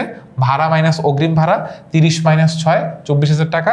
আর একবার এই অগ্রিম ভাড়া বসবে কোথায়, চলতি সম্পদের মধ্যে। অগ্রিম ভাড়া নামে কয় হাজার টাকা, 6,000 টাকা। ওকে, এরপরে ভাড়া 15 মাস স্পেসিফিক উল্লেখ করে দিছে রেওয়া মিলের মধ্যে। রেওয়া মিলের মধ্যে এরকম উল্লেখ করে দিলে বুঝতে হবে এই 15 মাসের টাকার এমন কত হাজার টাকা, 60,000 টাকা। বাট আমাদের কি 15 মাস লাগবে না, আমাদের লাগবে কত মাস, 12 মাস। দ্যাট মিনস কি 3 মাসের টাকা অ্যাডভান্স। সো আমরা কি করব, এই 60,000-কে ভাগ করব কত দিয়ে, 15 দিয়ে। আমাদের এখানে অগ্রিম কয় মাস, 3 মাস না। সো আমরা এখানে তাহলে গুণ করব কত দিয়ে, 3 দিয়ে। যদি মনে করেন 18 মাস বলতো তাহলে আমরা কি ভাগ করতাম কত দিয়ে, 18 দিয়ে, গুণ করতাম কত দিয়ে, 6 দিয়ে। সো আমরা যদি 60,000-কে 15 দিয়ে ভাগ করি, 60,000 ভাগ 15, আর এটাকে যদি আমি গুণ করি হচ্ছে 3 দিয়ে, তাহলে আসতেছে কত, 12,000 টাকা। তাহলে আমার এখানে অগ্রিম কত হাজার টাকা আসতেছে, অগ্রিম আসতেছে 12,000 টাকা। সো অগ্রিম ভাড়া কি করতে হবে, ভাড়া থেকে বিয়োগ করতে হবে, আর একবার চলতি সম্পদের মধ্যে আসবে। সো ভাড়া থেকে অগ্রিম ভাড়া বিয়োগ 12,000 টাকা, আর একবার চলতি সম্পদের মধ্যে অগ্রিম ভাড়া আসতেছে কত, 12,000 টাকা। এরপরে বিমা প্রিমিয়াম, এখানে স্পেসিফিক নিচে উল্লেখ করেছে অগ্রিম বিমা প্রিমিয়াম। সো কি করতে হবে, অগ্রিম বিমা প্রিমিয়াম একবার এখান থেকে কি করতে হবে, বিয়োগ করতে হবে, আর একবার কোথায় আসবে, চলতি সম্পদের মধ্যে আসবে, অগ্রিম বিমা নামে। সো বিমা প্রিমিয়াম মাইনাস অগ্রিম 1500 টাকা, আর একবার চলতি সম্পদের মধ্যে অগ্রিম বিমা নামে আসতেছে কত হাজার টাকা, 15,000 টাকা। ডান, আমাদের অগ্রিমের পার্টটাও শেষ। আমাদের মানে মোটামুটি আমরা যেটা শেষ করলাম সেটা হচ্ছে আমাদের ব্যয়ের পার্টটা শেষ করলাম, অগ্রিম ব্যয়, বকেয়া ব্যয় শেষ করলাম। এবার আমরা আয়কে নিয়ে জানবো। সো আয়ের প্রথমে আসছে থেকে বকেয়া আয়। সো বকেয়া আয়ের মধ্যে প্রথমে বলছি কি 10% বিনিয়োগ। খুবই ইম্পর্টেন্টলি এই পার্টটা দেখো প্রথমে এই ফ্যাক্টটা হচ্ছে যে আমাদের রেওয়া মিলের মধ্যে এই সমন্বয়গুলো অনেক সময় দেওয়া থাকে, এই যে 15 মাস 12 মাস তার 3 অংশ এরকম, এগুলো হচ্ছে রেওয়া মিলের মধ্যে সমন্বয়। এখন আমাদের যদি এই আইটেমটা রেওয়া মিলের ম্যাথে করতে বলতো, তখন কিন্তু এটার আলাদা কোনো সিগনিফিকেন্স নাই। আর আর্থিক বিবরণীর ম্যাথে যদি আমার রেওয়া মিলে এরকম 10% বিনিয়োগ বলে দেয়, তখন আমার বুঝতে হবে এই 10%টা হচ্ছে এই বিনিয়োগের সুদ, ঠিক আছে। তখন আমাকে সুদটাও কি করতে হবে, আলাদা করে ক্যালকুলেট করতে হবে। সো আমি যদি 10% এটার উপর ক্যালকুলেট করি, 60,000 টাকা 10% কত টাকা, 6,000 টাকা, ঠিক আছে। সো এইটাকে তখন ধরতে হবে কি আমাদের জন্য, প্রাপ্য বিনিয়োগের সুদ, ঠিক আছে। আমাদের আর্থিক বিবরণীর কোনো ম্যাথে এরকম পাশে 10% 5% বেসিক্যালি এটা লেখা থাকে বিনিয়োগের পাশে বেশি লেখা থাকে, আর একটা ঋণের পাশে বেশি লেখা থাকে। সো এইটা হচ্ছে ওইটা পার্টিকুলার জিনিসের সুদ বোঝায়, ঠিক আছে। সো যদি বিনিয়োগের পাশে বুঝে তাহলে বিনিয়োগের সুদ, ঋণের পাশে বুঝালে ঋণের সুদ, ঠিক আছে। সো এইটা বোঝাচ্ছে কি প্রাপ্য বিনিয়োগের সুদ, ঠিক আছে, যেহেতু এটা আমরা পাবো। আর যেটা দিতে হবে সেটা হচ্ছে প্রদত্ত বিনিয়োগ, মানে যেমন ঋণেরটা দিতে হবে সেটা হচ্ছে কি প্রদত্ত ঋণের সুদ, ঠিক আছে। সেটা হচ্ছে প্রাপ্য বিনিয়োগ সুদ কত হাজার টাকা, 6,000 টাকা। এটা কোথায় কোথায় আসবে, ফার্স্ট অফ অল প্রাপ্য বিনিয়োগের সুদ, এটা একটা আমাদের জন্য আয়। সো একবার অন্যান্য আয়ের মধ্যে এই প্রাপ্য বিনিয়োগের সুদটা আসবে। আর প্রাপ্য যে কোনো কিছু চলতি সম্পদ, সো প্রাপ্য সম্পদের মধ্যে কত টাকা আসবে, এই 6,000 টাকা আসবে। সো একবার অন্যান্য আয়ের মধ্যে বিনিয়োগ সুদ 6,000 টাকা, আর একবার মানে আমাদের চলতি সম্পদের মধ্যে প্রাপ্য বিনিয়োগ সুদ কত টাকা, 6,000 টাকা। আর বিনিয়োগের টাকাটা কোথায় আসবে, দীর্ঘমেয়াদী বিনিয়োগের মধ্যে টোটাল 60,000 টাকা, ঠিক আছে। ওকে, এরপরে 10% বিনিয়োগ, পাশে একটা কি দিয়ে দিছে, তারিখ দিয়ে দিছে। খুবই ইম্পর্টেন্ট, আমাদের এরকম তারিখ দিয়ে দিলে আমাদের একটু দেখতে হবে অঙ্কটা কোন সালে। ইয়েস, আমরা যে সালে ম্যাথ করতেছি অঙ্কটাও সেই পার্টিকুলার সালেরই ম্যাথ। মানে আমাদের 1/7/23 বলছে, 2023 সালের একটা তারিখ, আর এই অঙ্কটাও কত মানে কোন সালের ম্যাথ, জানুয়ারি 1 তারিখ থেকে শুরু হয়েছে, শেষ হয়েছে কখন, ডিসেম্বর 31 তারিখে। সো আমার এই সালটা এই পার্টিকুলার ম্যাথের জন্য কি রিলেভেন্ট বা যুক্তিযুক্ত। ঠিক আছে, এখন আমরা একটু ক্যালকুলেশন করি। আমরা নর্মালি যখন ক্যালকুলেশন করছি 10%, 60,000 টাকা 10% কত টাকা আসে? 60,000 টাকা যদি তুমি ক্যালকুলেটারে 10% করো, দেখবো কত টাকা আসতেছে, 6,000 টাকা আসতেছে। ঠিক আছে, সো এটা হচ্ছে নর্মাল ক্যালকুলেশন তুমি পেয়ে গেলা। কিন্তু অলওয়েজ মাথায় রাখবা, যখনই কিনা আমরা ক্যালকুলেটার পার্সেন্টেজ করি, যে অ্যামাউন্টটা বের হয় সেটা হচ্ছে কত মাসের অ্যামাউন্ট, 12 মাসের অ্যামাউন্ট। বাট আমরা কি এখানে 12 মাসের সুদ ধরতে পারবো? The answer is no. কেন পারবো না? তার কারণ এরকম ক্ষেত্রে আমাদের ডেটটা বা তারিখটা খেয়াল রাখতে হবে, যে কোন তারিখে বিনিয়োগ করছে, সেই তারিখ থেকেই সুদ ক্যালকুলেট করা স্টার্ট করতে হবে। এর আগে থেকে আমরা চাইলেও ধরতে পারবো না। সো বিনিয়োগ যেহেতু করছে কোন মাসে, জানুয়ারি, ফেব্রুয়ারি, মার্চ, এপ্রিল, মে, জুন, জুলাইয়ের 1 তারিখে, আমার সুদটা ক্যালকুলেট করতে হবে কি জুলাইয়ের 1 তারিখ থেকে। তাহলে July, August, September, October, November, December, তাহলে কয় মাস হয়? 6 মাস হয়। সুদ দিতে হবে কত মাসে? 6 মাসে। আমরা কি করব, এই টাকাটাকে 12 দিয়ে ভাগ করব, 6 দিয়ে গুণ করব, তাহলে কত টাকা আসে? 3,000 টাকা। যদি এখানে বলতো 1/8, তাহলে আমরা কি করতাম, 12 দিয়ে ভাগ করতাম, 5 দিয়ে গুণ করতাম। যদি আমাকে এখানে বলতো 1/9, তাহলে 12 দিয়ে ভাগ করতাম, তখন গুণ করতাম কত? 4 দিয়ে। তার কারণ কত? 9, 10, 11, 12, 4 মাস হইতো তখন সুদের জন্য। কত টাকা আসে এখানে? 3,000 টাকা। সো এরপর আগের বারের মতো প্রাপ্য বিনিয়োগের সুদ একবার বসবে কোথায়? অন্যান্য আয়ের মধ্যে। আর একবার বসবে কোথায়? কোথায় বসবে? আরেকবার বসবে হচ্ছে চলতি সম্পদের মধ্যে। ঠিক আছে, অন্যান্য আয়ের মধ্যে 3,000 টাকা, আর একবার চলতি সম্পদের মধ্যে 3,000 টাকা, আর বিনিয়োগের পার্টটা দীর্ঘমেয়াদী বিনিয়োগের মধ্যে আসবে কত হাজার টাকা? 60,000 টাকা।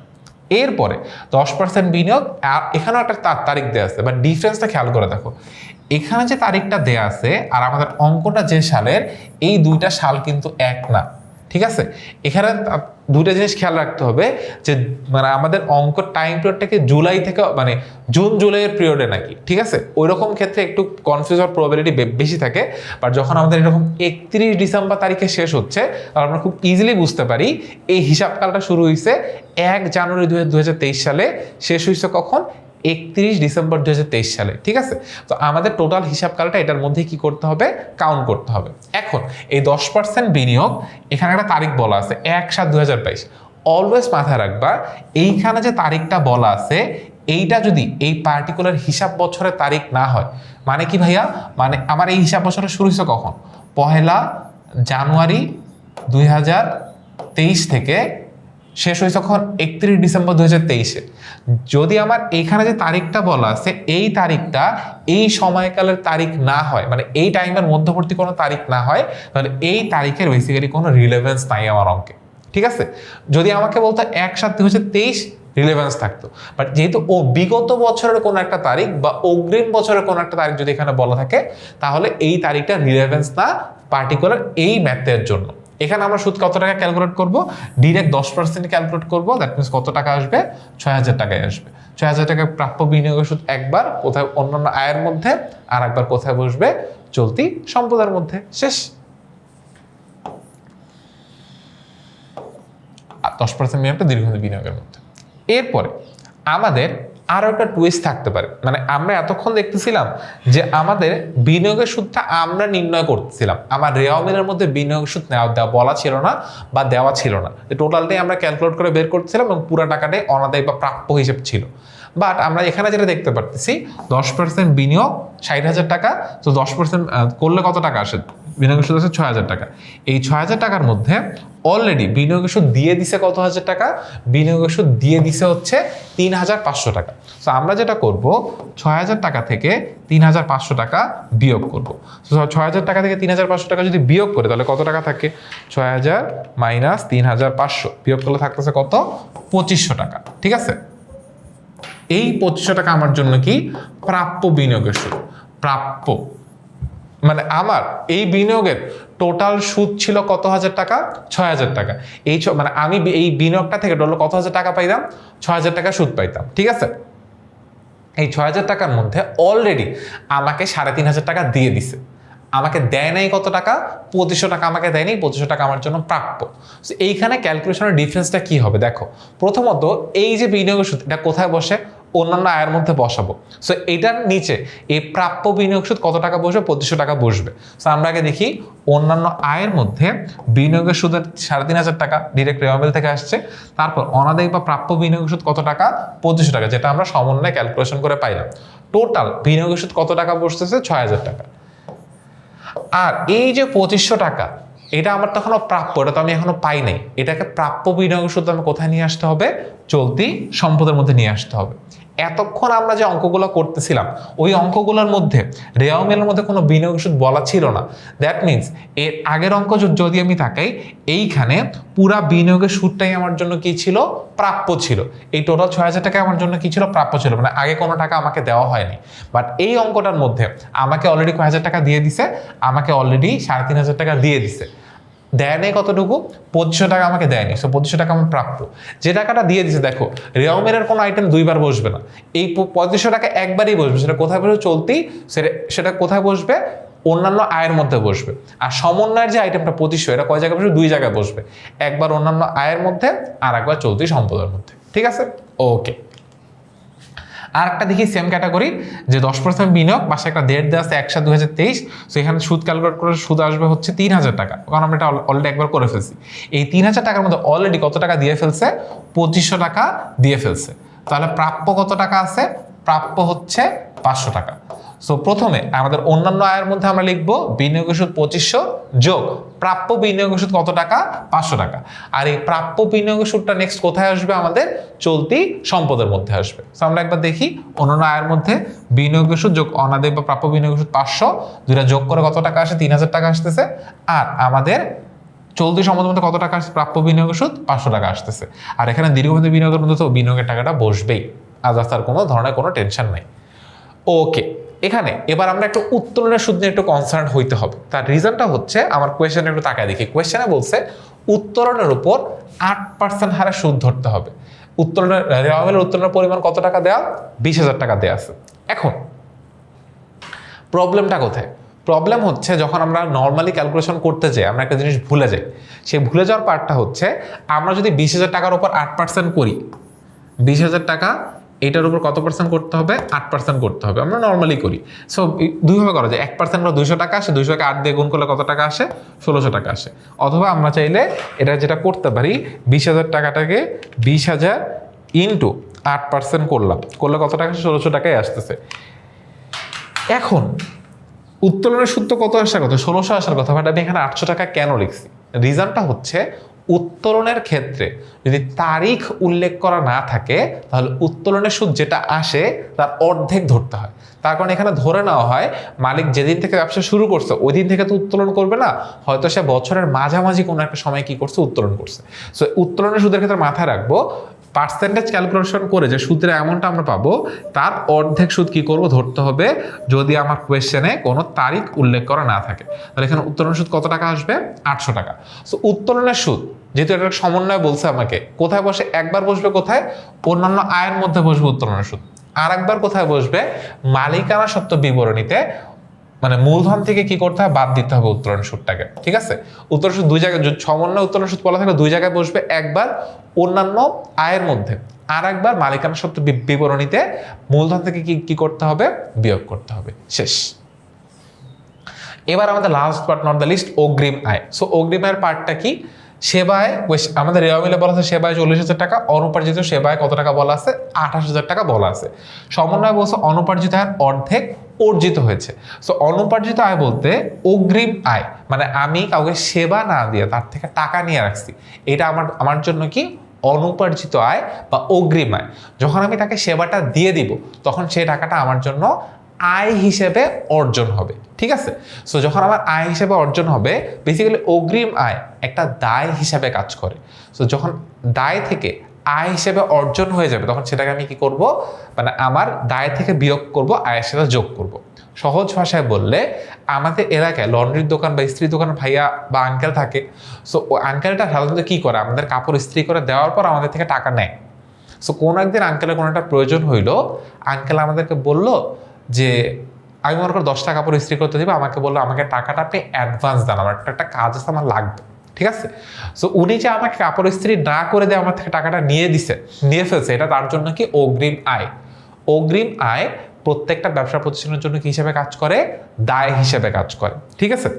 এখন রাত্রেবেলা লন্ড্রির দোকানে আঙ্কেল আমাকে 5টা কাপড় ইস্ত্রি করে দিয়ে দিছে। সো অগ্রিম আয় সে যখন আমাকে সকালবেলা টাকা নিয়েছিল, 100 টাকা নিয়েছিল 10 টাকা কাপড় ইস্ত্রি করে দেওয়ার জন্য, তখন তার অগ্রিম আয় কত টাকা ছিল, 100 টাকা ছিল। তার দায় কত টাকা ছিল, 100 টাকা ছিল। সে যখন আমাকে রাত্রেবেলা 5 টাকা কাপড় ইস্ত্রি করে দিয়ে দিছে, তার 4 টাকা কাপড় ইস্ত্রি করে দিয়ে দিছে, তার অগ্রিম আয়টা কি কমে গেছে না?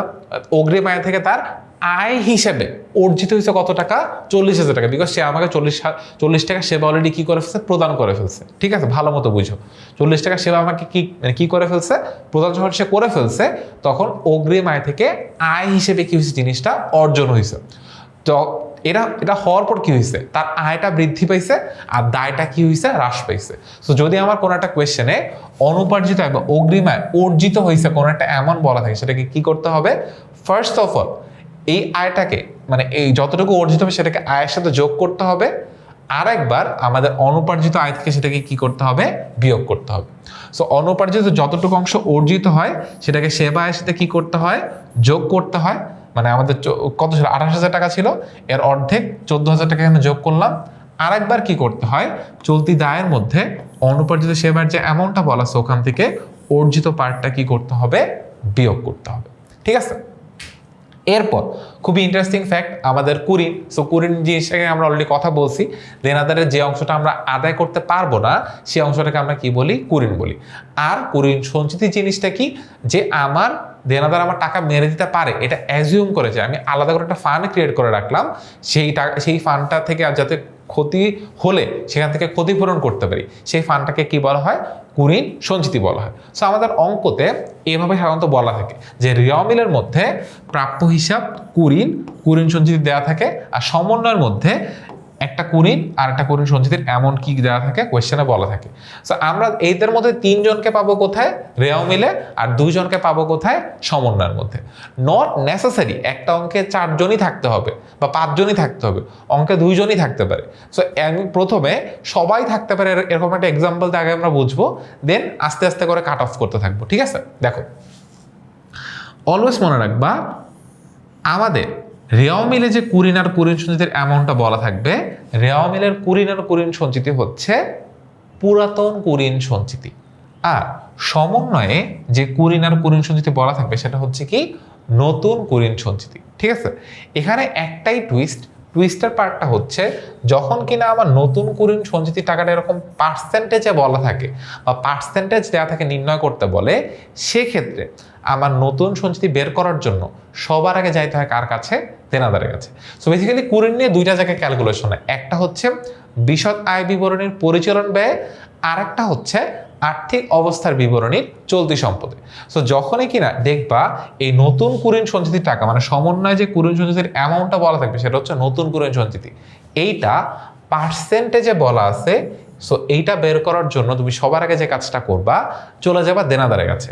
দেনাদার এখানে কত টাকা আছে, 50,000 টাকা আছে। এরপর দেখবা কোয়েশ্চেনে ধারে বিক্রয় টাইপ কিছু একটা বলা আছে নাকি, থাকলে সেটাকে দেনাদারের সাথে কি করবা, যোগ করবা, না থাকলে যোগ করার কোনো দরকার নেই। এরপরে কি করবা, এই যে নতুন কুরিন যেটা কোয়েশ্চেনে বলা থাকবে সেইটাকে ওই দেনাদার থেকে কি করে দিবা, বিয়োগ করে দিবা। বিয়োগ করলে কত টাকা আসে, 45,000 টাকা। এরপর যে অ্যামাউন্টটা তুমি পাবা, এইটার উপরেই পার্সেন্টেজটা করলে নতুন কুরিন সঞ্চিতির টাকাটা তুমি কি হয়ে যাবা, পেয়ে যাবা। সো এটা 10% করলে কত টাকা আসে, 4,500। সো এখান থেকে এটা বিয়োগ করলে আলটিমেটলি যেটা পাবা সেটা হচ্ছে কত, সেটা হচ্ছে আমাদের নিট দেনাদার। সেটা আমাদের আর্থিক বিবরণী করার জন্য লাগবে 45,000 মাইনাস 4,500 করলে থাকে হচ্ছে 40,500। এইটা হচ্ছে নিট দেনাদারের অ্যামাউন্ট। বাট আমরা বেসিক্যালি যেটার জন্য আসলে এটা করলাম সেটা হচ্ছে আমাদের বিশদ আয় বিবরণীর পরিচালন ব্যয় 4 জনকে নিয়ে কাজ করতে হয়। একটা হচ্ছে পুরাতন কুরিন যোগ নতুন কুরিন যোগ নতুন কুরিন সঞ্চিতি মাইনাস পুরাতন কুরিন সঞ্চিতি। সো আমরা এটাকে ওল্ড নিউ ওল্ড ভাবে শিখি, ওল্ড নিউ ওল্ড। পুরাতন কুরিন মানে পুরাতন যে কুরিনের টাকাটা কোথায় পাবো? পুরাতন কুরিনের টাকা পাবো হচ্ছে রেওয়া মিলের মধ্যে। কত টাকা? 3000 টাকা। পুরাতন কুরিন কত টাকা? 3000 টাকা। এর সাথে যোগ করবো কাকে? নতুন কুরিনকে। নতুন কুরিন কত টাকা বলা আছে? 5000 টাকা। পুরাতন কুরিন যোগ নতুন কুরিন, এর সাথে যোগ করতে হবে কাকে? নতুন কুরিন সঞ্চিতি। নতুন কুরিন সঞ্চিতি যদি এরকম পার্সেন্টেজে দেওয়া থাকে সেক্ষেত্রে আমরা কি করতে হবে? দেনাদারের সাথে ধারে বিক্রয় থাকলে যোগ করব, না থাকলে কিছু যোগ করব না। ওখান থেকে নতুন কুরিনটাকে বাদ দিব, বাদ দিয়ে যে অ্যামাউন্ট পাবো সেই অ্যামাউন্টের উপর পার্সেন্টেজটা করলে আমরা কাকে পাবো? নতুন কুরিন সঞ্চিতির অ্যামাউন্টটাকে পেয়ে যাবো। নতুন কুরিন সঞ্চিতি কত টাকা পাইলাম? 4500 টাকা পাইলাম। আর এখান থেকে লাস্টে সবার লাস্টে বিয়োগ করতে হবে কাকে? পুরাতন কুরিন সঞ্চিতি। কোথায় পাবো? রেওয়া মিলে পাবো। কত টাকা? 2000 টাকা। করলেই আমাদের অনাদায়ী পাওনা ক্যালকুলেশনটা হয়ে যাবে। আমরা যদি ক্যালকুলেশনটা করি, 3 আর 5 আর 3 8, 8-এর সাথে 4 যোগ করলে 12,500, 12,500 থেকে 500 2000 টাকা বিয়োগ করলে থাকে হচ্ছে কত?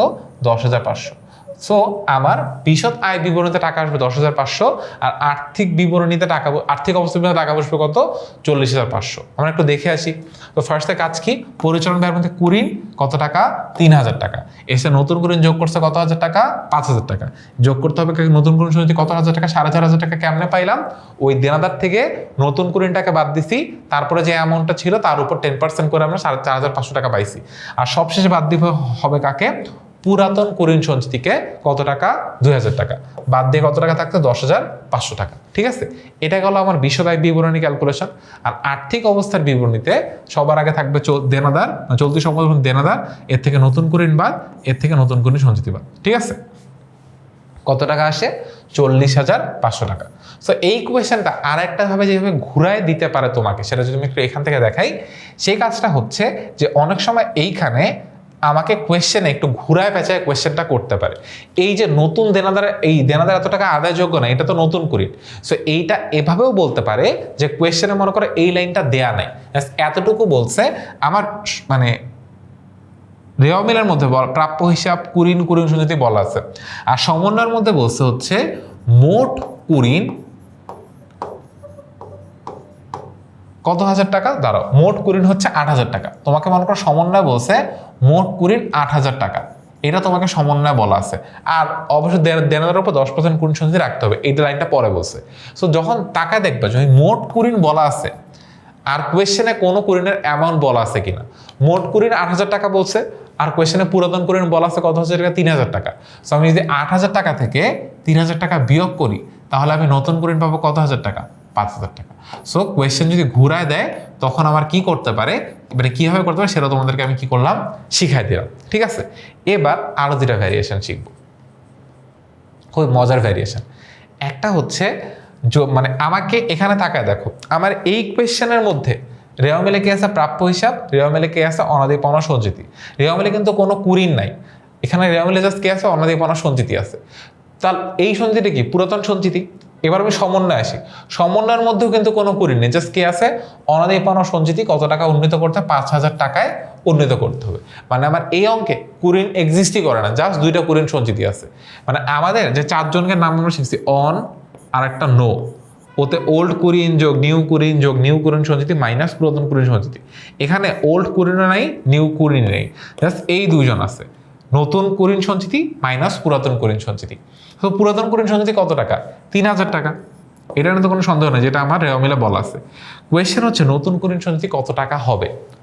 মাথায় রাখবা, যখন তোমাকে বলবে টাকায় উন্নীত করতে হবে, মানে লাস্টে একটা অন্তস্তীয় আছে, দ্যাট মিনস ওই এক্স্যাক্ট অ্যামাউন্টটাই হবে আমার নতুন সঞ্চিতির পরিমাণ। ঠিক আছে, নতুন সঞ্চিতি কত হাজার টাকা হবে? 5,000 টাকা। আর আমার তাহলে 5,000 মাইনাস 3,000 করলে কত টাকা আসে? 2,000 টাকা আসে। ঠিক আছে, আমরা যদি এখন অঙ্কটার দিকে তাকাই, পরিচালন ব্যয় নতুন কুরিন সঞ্চিতি 5,000 টাকা মাইনাস পুরাতন কুরিন সঞ্চিতি কত হাজার টাকা? 3,000 টাকা। তাহলে বিশদ আয় বিবরণীতে কত টাকা থাকতেছে? 2,000 টাকা থাকতেছে। আর আর্থিক বিবরণীতে যখন আমরা যাব, মানে আর্থিক অবস্থার বিবরণ চলতি সম্পদ পাশে কি করতে হবে? প্রাপ্য হিসাব কত হাজার টাকা? 50,000 টাকা। এখান থেকে বিয়োগ করতে হবে কত হাজার টাকা? 5,000 টাকা বিয়োগ করতে হবে। করলে থাকতেছে কত? থাকবে হচ্ছে 45,000 টাকা। ঠিক আছে, আমরা তাহলে একটু দেখি। চলতি সম্পদ দেনাদার 50,000 মাইনাস নতুন কুরিন সঞ্চিতি কত হাজার টাকা? 5,000 টাকা। এখানে একটা নোট লেখা আছে, নতুন কুরিন সঞ্চিতি টাকায় উন্নীত করতে বললে ওই টাকাই হবে নতুন সঞ্চিতি। ঠিক আছে, তাহলে ভাইয়া আরও কি কোনো কিছু হয়? হ্যাঁ হয়। সেটা হয় হচ্ছে যদি দেখো এর আগের ওয়ার্ড আর এই লাইনে একটা মানে ওয়ার্ডের পার্থক্য, লেটারের পার্থক্য, সেটা হচ্ছে টাকা বৃদ্ধি করতে হবে বলছে, আর এর আগেটা টাকায় বলছে। টাকায় বললে ওই এক্স্যাক্ট অ্যামাউন্টটাই হয় হচ্ছে সঞ্চিতিটার পরিমাণ, বাট যখন বলবে টাকা বৃদ্ধি করতে হবে তখন বেসিক্যালি বলতে বোঝায় আগে যে অ্যামাউন্টটা আছে, মানে অনাদায়ী পাওনা সঞ্চিতি মানে পুরাতন যে সঞ্চিতির অ্যামাউন্টটা বলা আছে ওইটার থেকে যে অ্যামাউন্টটা বলছে অ্যামাউন্টটা কি করতে হবে? বৃদ্ধি করতে হবে। মানে পুরাতন সঞ্চিতি এখানে কত? 3,000 টাকা। নতুন সঞ্চিতি হবে 3,000, মানে নতুন সঞ্চিতি হবে 3,000 প্লাস 5,000, টোটাল 8,000 টাকা। যদি আমাকে বলতো নতুন অনাদায়ী পাওনা সঞ্চিতি 2,000 টাকা বৃদ্ধি করতে হবে, তখন কি হইতো? 3,000 যোগ 2,000 টোটাল কত হইতো? 5,000 টাকা হইতো। নতুন অনাদায়ী পাওনা মানে অনাদায়ী পাওনা সঞ্চিতি 1,000 টাকা হ্রাস করতে হবে, তখন কি করতে হইতো? 3,000 মাইনাস 1,000 টাকা ইজিকলস নতুন সঞ্চয় কত টাকা হতো তখন? 2,000 টাকা হইতো। মানে টাকা বললে প্রিভিয়াস অ্যামাউন্টের সাথে প্লাস মাইনাস করতে হবে, আর টাকায় বললে ওই এক্স্যাক্ট অ্যামাউন্টটা ধরেই কি করতে হবে? ম্যাথটা সলভ করতে হবে। তাহলে আমরা যদি একটু এখানে তাকায় দেখি, আমাদের পরিচালন ব্যয় নতুন কোন সঞ্চয় কত হাজার টাকা? 8,000 টাকা। পুরাতন কোন সঞ্চয় কত হাজার টাকা? 3,000 টাকা, যেটা রেওয়া মিলে বলা আছে। 8 থেকে 3 বাদ দিলে থাকতেছে কত? 5,000। আর এখানে নিচে লেখা আছে নতুন কোন সঞ্চয় কত কেমনে পাইলাম? পুরাতন কোন সঞ্চয় যোগ যত টাকা দ্বারা বৃদ্ধি করতে বলবে অথবা যত টাকা দ্বারা হ্রাস করতে বলবে, ঠিক আছে? আর আমরা যখন চলতি সম্পদ পাশে লিখবো দেনাদার মাইনাস নতুন কোন সঞ্চয় কত হাজার টাকা লিখবো? 8,000 টাকা লিখবো। সো কত টাকা আসে? 50,000 মাইনাস 8,000 থাকছে কত? 42,000 টাকা। সো আমাদের কুড়িন থেকে যত ক্যাটাগরির প্রশ্ন আসতে পারে, সো নতুন কুড়িন, পুরাতন কুড়িন, মোট কুড়িন বলা থাকলে, টাকায় বলা থাকলে, টাকা বলা থাকলে কি হবে, সবগুলো আমরা কি করে ফেলছি? শিখে ফেলছি। এবার আমাদের আসতেছে হচ্ছে বিজ্ঞাপন। সো বিজ্ঞাপনের বেসিক পার্টটা হচ্ছে বিজ্ঞাপন বেসিক্যালি করা হয় কেন? একটা পণ্যের প্রচার করার জন্য, প্রসার করার জন্য। সো বিজ্ঞাপন জেনারেলি যেভাবে দেয়া থাকে আমরা এখানে দেখি। ফর এক্সাম্পল, বিজ্ঞাপন তোমাকে বলছে, ব্র্যাকেটে বলছে 5 বছর, ঠিক আছে? কত টাকা? 5 বছরে 50,000 টাকা। সো এইখানে আমাদের বুঝতে হবে আমরা মানে অ্যাকাউন্টিং এ ম্যাথ করি 1 বছরের জন্য বা একটা হিসাব কালের জন্য, একটা হিসাব কাল 1 বছরে কাউন্ট করা হয়। সো আমাদের এখানে 5 বছর দেয়া আছে। তো বেসিক্যালি বড় অঙ্কের বিজ্ঞাপন খরচ একটা বিলম্বিত মুনাফা জাতীয় ব্যয়, ঠিক আছে? সো এইখানে যে 5 বছর বলা আছে, এই 5 বছরের টাকাটা 5টা আলাদা আলাদা বছরে খরচ হবে না। সো আমরা যখন এই বছরের ম্যাথ করতেছি, আমার তো জাস্ট এই বছরের টাকাটা দেখাইতে হবে। সো আমরা যখন বিশদ আয় বিবরণীতে পরিচালন ব্যয় লিখবো, সো ফার্স্ট অফ অল পরিচালন ব্যয়,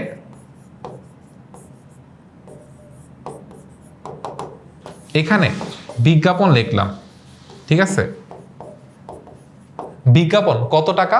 বিজ্ঞাপনের অ্যামাউন্ট হচ্ছে 50,000 টাকা। ফার্স্টে লিখলাম। এখান থেকে বাদ দিতে হবে কাকে? এখান থেকে বাদ দিতে হবে বিলম্বিত বিজ্ঞাপন।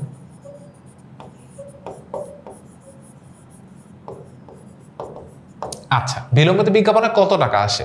দেখো, আমার 50,000 টাকা হচ্ছে টোটাল বিজ্ঞাপন, এটা হচ্ছে 5 বছরের জন্য। আমার লাগবে 1 বছর, মানে এই বছরে কত টাকা যাইতেছে, কি দিয়ে ভাগ করব? 5 দিয়ে ভাগ করে দিলাম। তাহলে এই যে 10,000 টাকা পাইলাম, এই 10,000 টাকা হচ্ছে আমার জন্য কি এই বছরের খরচ, ঠিক আছে?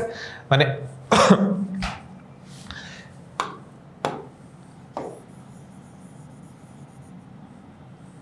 একটা সেকেন্ড দাঁড়াও, পুরোটাই মুছে ফেলছি।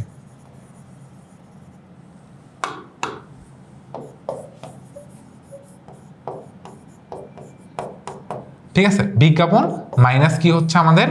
বিলম্বিত বিজ্ঞাপন। ঠিক আছে? সো আমরা যখন এই 5 ভাগ করলাম তাহলে আমরা কি পাইলাম? এই বছরে খরচের টাকাটা পাইলাম। তাহলে বিলম্বিত কত টাকা? সো আমার দেখো এখানে 1 বছরেরটা খরচ আর বাকি 4 বছর আমার জন্য কি বিলম্বিত না?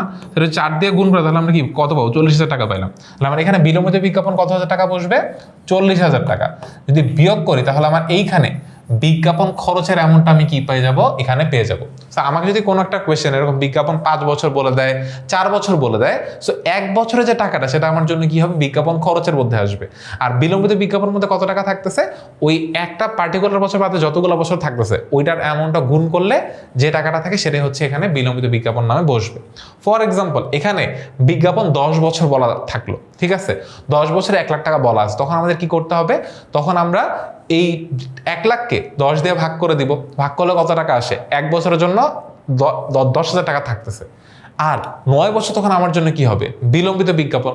সো 90,000 টাকা, মানে তখন বিজ্ঞাপন লিখতাম কত, এখানে 1 লাখ টাকা, বিলম্বিত বিজ্ঞাপন 90,000 টাকা, আর বিজ্ঞাপন খরচ কত টাকা থাকতো, তখন 10,000 টাকা থাকতো। এখানে সবচেয়ে ইম্পর্টেন্ট মনে রাখার ব্যাপার হচ্ছে আমাদের এই টাকাটাকে বলা হয় বিলম্বিত টাকা, আর এই টাকাটাকে বলা হয় অবলোপনের টাকা। আমাদের কোয়েশ্চেনে অনেক সময় সমন্বয়ে বলে দেয় বিজ্ঞাপন বাবদ এত টাকা বিলম্বিত করতে হবে, তখন টাকাটা বসাইতে হবে এই জায়গায়।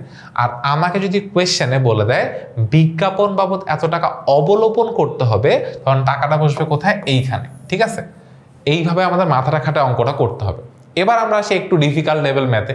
সো ক্রয় দেয়া আছে, বিজ্ঞাপন দেয়া আছে, কোয়েশ্চেন হচ্ছে বিনামূল্যে পণ্য বিতরণ কত হাজার টাকা, 5,000 টাকা। ঠিক আছে, বিনামূল্যে পণ্য বিতরণ এটা মানুষ কেন করে, বিজ্ঞাপন করার জন্যই তো করে। সো বিনামূল্যে পণ্য বিতরণ কত টাকা বলছে, 5,000 টাকা বলছে। সো বিনামূল্যে যে পণ্যটা বিতরণ করা হয় সেটা বেসিক্যালি কি পারপাসে করা হয়, বিজ্ঞাপনের উদ্দেশ্যেই করা হয়। সো বিনামূল্যে পণ্য বিতরণে যাবে দেখি বিজ্ঞাপন ডেবিট, ক্রয় ক্রেডিট।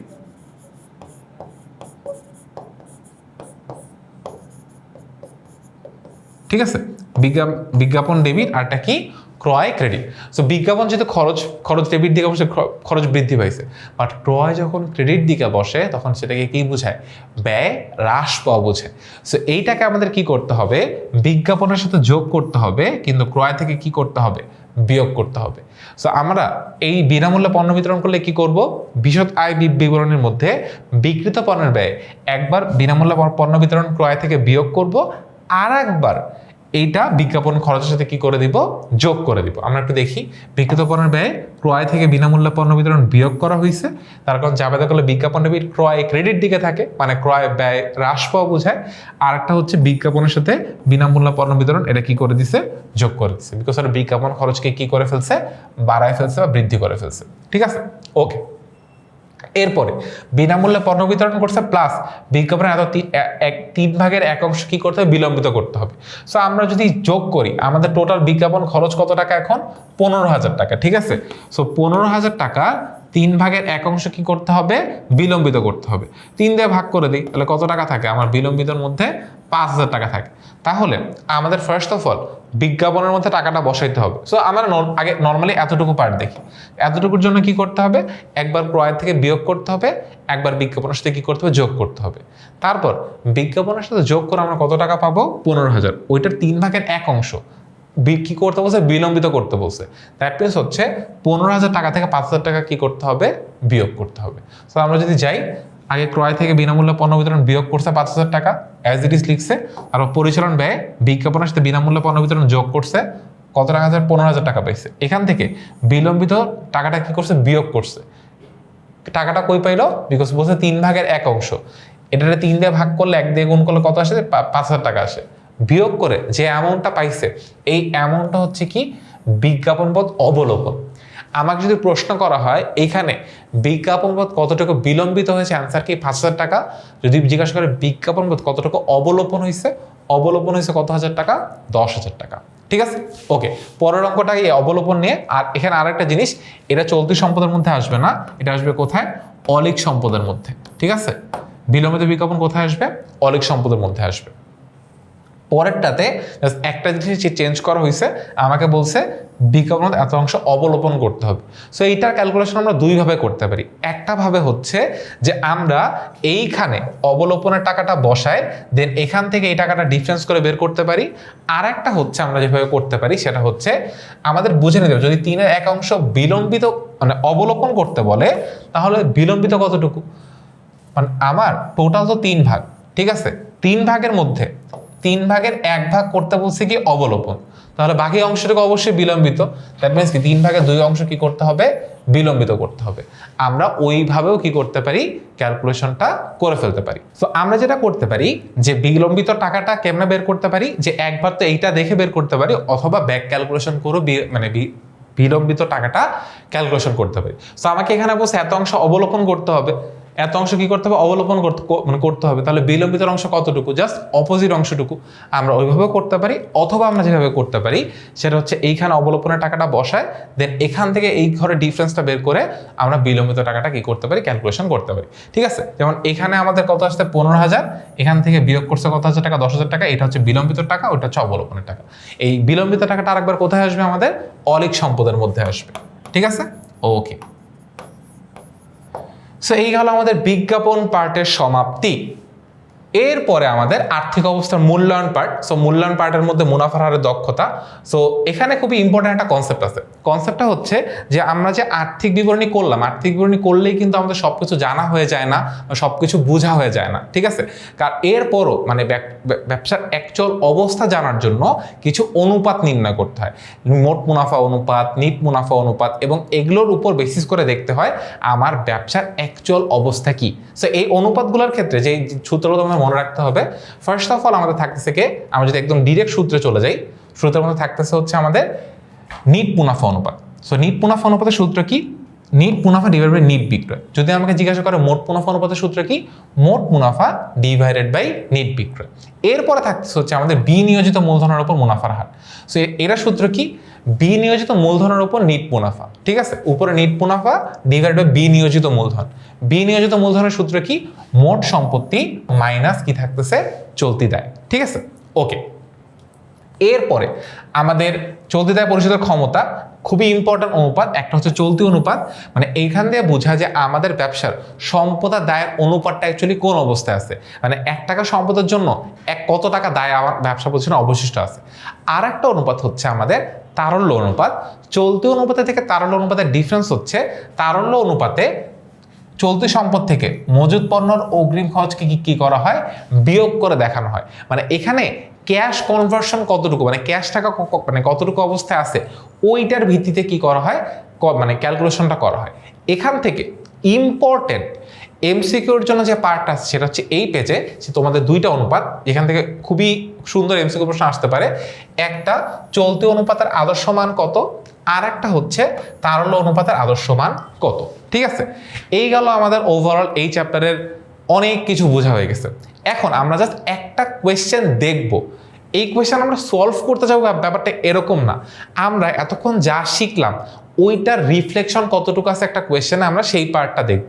এরপরে আমাদের এই চ্যাপ্টার শেখা অলমোস্ট শেষ। এই একটা জিনিস দেখলে আরো ভালো মতো শেষ হবে। সো ফার্স্ট অফ অল দেখো এই চ্যাপ্টারের কোয়েশ্চেন কিরকম করে আসে। তোমাকে একটা রেওয়ামিল কোয়েশ্চেনে বলে দিবে, নিচে অনেকগুলো সমন্বয় বলে দিবে। ঠিক আছে, তোমাকে যেটা করতে হবে, এই রেওয়ামিল আর সমন্বয়ে বেসিক্যালি 3টা বিবরণী করতে হবে। প্রথমটা হচ্ছে বিশদ আয় বিবরণী, সেকেন্ডটা হচ্ছে মালিকানা সূত্র বিবরণী, থার্ডটা হচ্ছে কি আর্থিক অবস্থার বিবরণী।